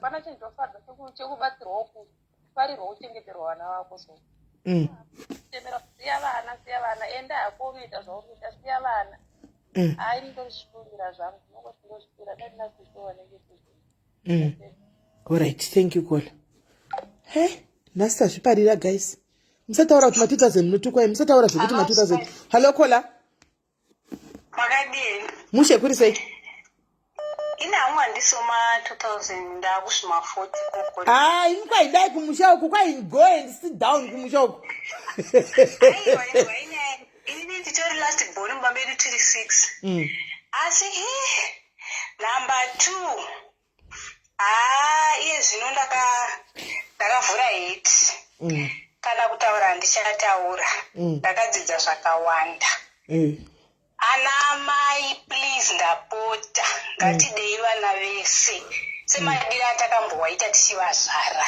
ndizvozvo kusarura uku mukatanga kufa vana vanosara vari zvipato kumba kwedu ndaimboda kuuya nenyaya yangu ndinozvifunga ndonomboya nayo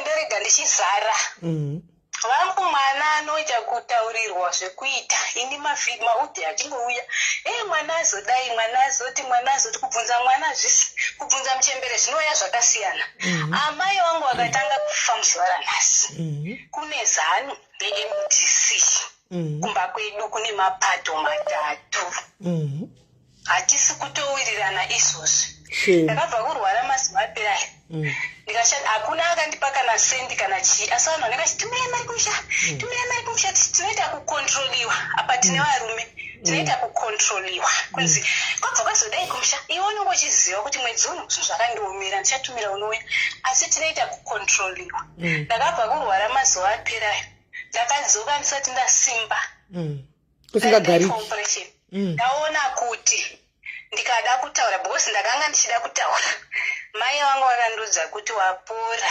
wakuda kutsvaga pamuromo kana wakuda kudzokera zvakanaka ndakaoneka ndikadzoka asi ndati ndikuudzei vabereki vakazvara inini ndatokuma40 ndini last born nai mutida kunokusha nhova idai vana zvakafanana nekuti mukatanga kufa masira wana dambudziko ndizvozvo nekuti hawafe baba vangu vaigara vachitaura vakazofa zvavo vaigara vachitaura kuti amai wenyu ndionyoka nekuti vanoteerera side 1 muzuva ranhasi kune vamwe 2 varikoko kana shuga kana chipa ndakaenda inini kumusha ndaida kutozamawo kubatanidza kuti vadure amai ndaamai havaraswe kuti vazodai zvinenge zvichiitika zvinetisipo nozoita kunzwa asi kune karedhiyo tu ndokanoita kuti vanhu vapesane ikako kana chaitika kumusha tisiri kuno kuSouth Africa tinonzwa neikako kuzobvunza vari kumusha nhai zvazofamba sei vanenge vachingoti ati makanzwa neredhiyo ichakudza redhiyo iya kuzoibvunza tinoda kunzwa masaidzi ese amai vanobva vavhikirira saka ndati vabereki inyaya iyi ndichiiona zvangu paita 1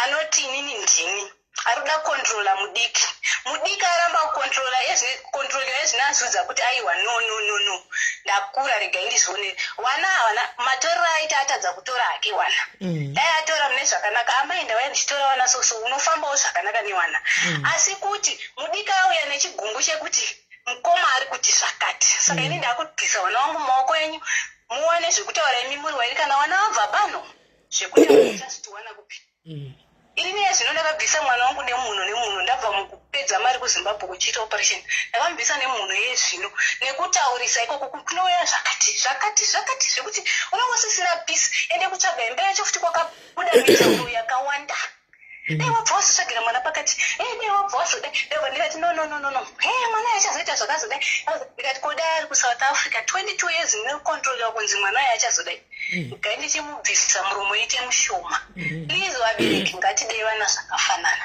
ndatenda hangu amen thank you Kola right hello Kola wadzoka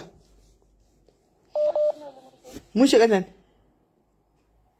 I remember pane imwe nyaya yamakamboita ndazoti ndiana airwarawo makambofonera hama dzake dzese dzairamba kuti hatiri kunzwa nezvemunhu iyeye mukomana uya murume uya mundoudzoti zvakafanana Susan ari kunyatsoziva kuti mangwana pakaitika chinoitika wedza watora vana ravo problem inodzoka bheki futi kwaari because mai vake vanonochemera kuna Susan kuti ona handina fizi ona handina chakati ndosvikotora vana iwewe nenzira iyoyo wenavo mangwana pakaitika chinoitika kuno vanhu vese vari kusaidhira paFacebook vanenge vachiona nai madi kubata hama dzake nai ana sista yake yakati sista ichataurwa ndiSusan ndo inenge yakunzi nai sista yacho ine mari dai yakontribhuta tadai ndo zvinenge zvakuita makazeni but right now wanenge achipesvedzera zvokuti unochifunga kuti iwe ndo unoenda but sometimes kana uchitomborawo nehama dzinokuda seizvozvi zvekuti wauningiriri uyu bhesaka kungoteerera kwakanaka dai angotsvaga hake kana achingondinzwa ngaadzokera hake bheki atsvage nzira yekutora nayo wedha akabatwa zvakashata oro zvakaita sei ngango appreciate paakachengeterwa vana ipapo because zvakakosha zvaakatoitirwa asipo izvozvi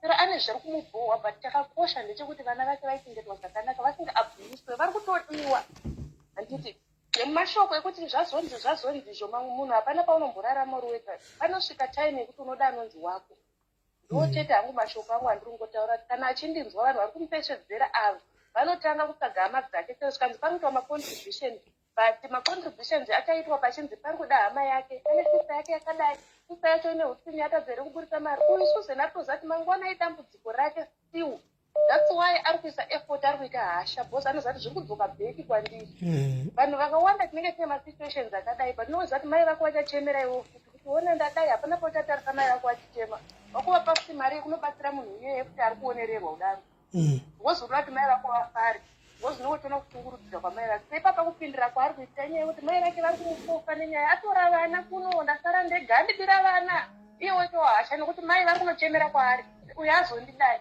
that's why uyu ari kuzouya nehasha because ari kuziva kuti zvese whatever zvawaita zviri kungodzoka bheki kwandiri zvichindifaira inini zvese zviri kungouya kwandiri ndadai pakadiwa mari yefizi zvanga zvichitaurwa mai vacho vakati ndozombodai but what I know ndekuti mai vakasiya mari havanenge vanotombodza bheki vatombodza Susan nini mai vakanga vasina pekugara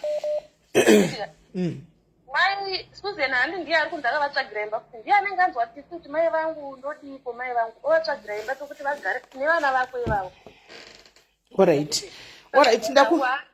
ndakunzwa ikola maita basa guys inini chirega time yangu ndingatozokanganisa basa kangu kandiri kuita guys ndingatokanganisa kwandiri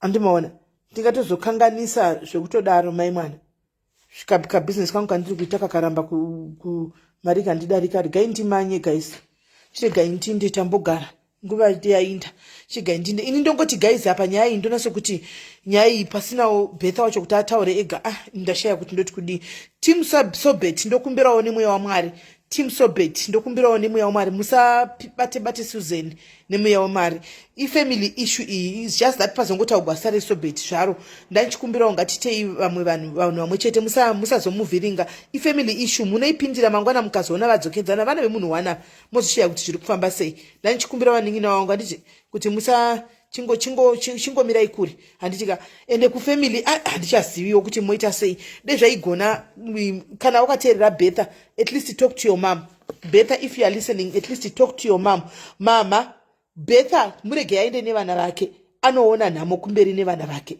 kana makateerera mama musiyei ambozvishava chigondora chake kuzvifurira kana akanotambura kana kadi at least anenge achiti ndakambozama ndikazokundikana saka I think panguva ina inokuti zvinorwadza manga nebhondi hombe nevazukuru venyu chero vazukuru zvichatonetsa okuadjusta because vanga vane bhondi rakakura nemi kasi akuda kurumurwa chimurumurai zvichirwadza kudaro chimurumurai musare henyu moga moita zvichapora kana anoona zvaramba achavadzosa vana kana aona kuti zvanetsa achavadzosa vana kwaiko zvino mama I think chimuregai aende nevana regai aende nevana vake Betha agare nevana moreover futi panapa tinombogara chiti munhu nevana vake handiti maona so imbomusiyai maybe ambonoona kuti life chi haangatori vana asina plan B obviously plan B anenge anayo handiti saka muregei adi aende nevana mama kana makateerera chimusiyai zvinokurwadzai but imi munogona kuramba muchingotaura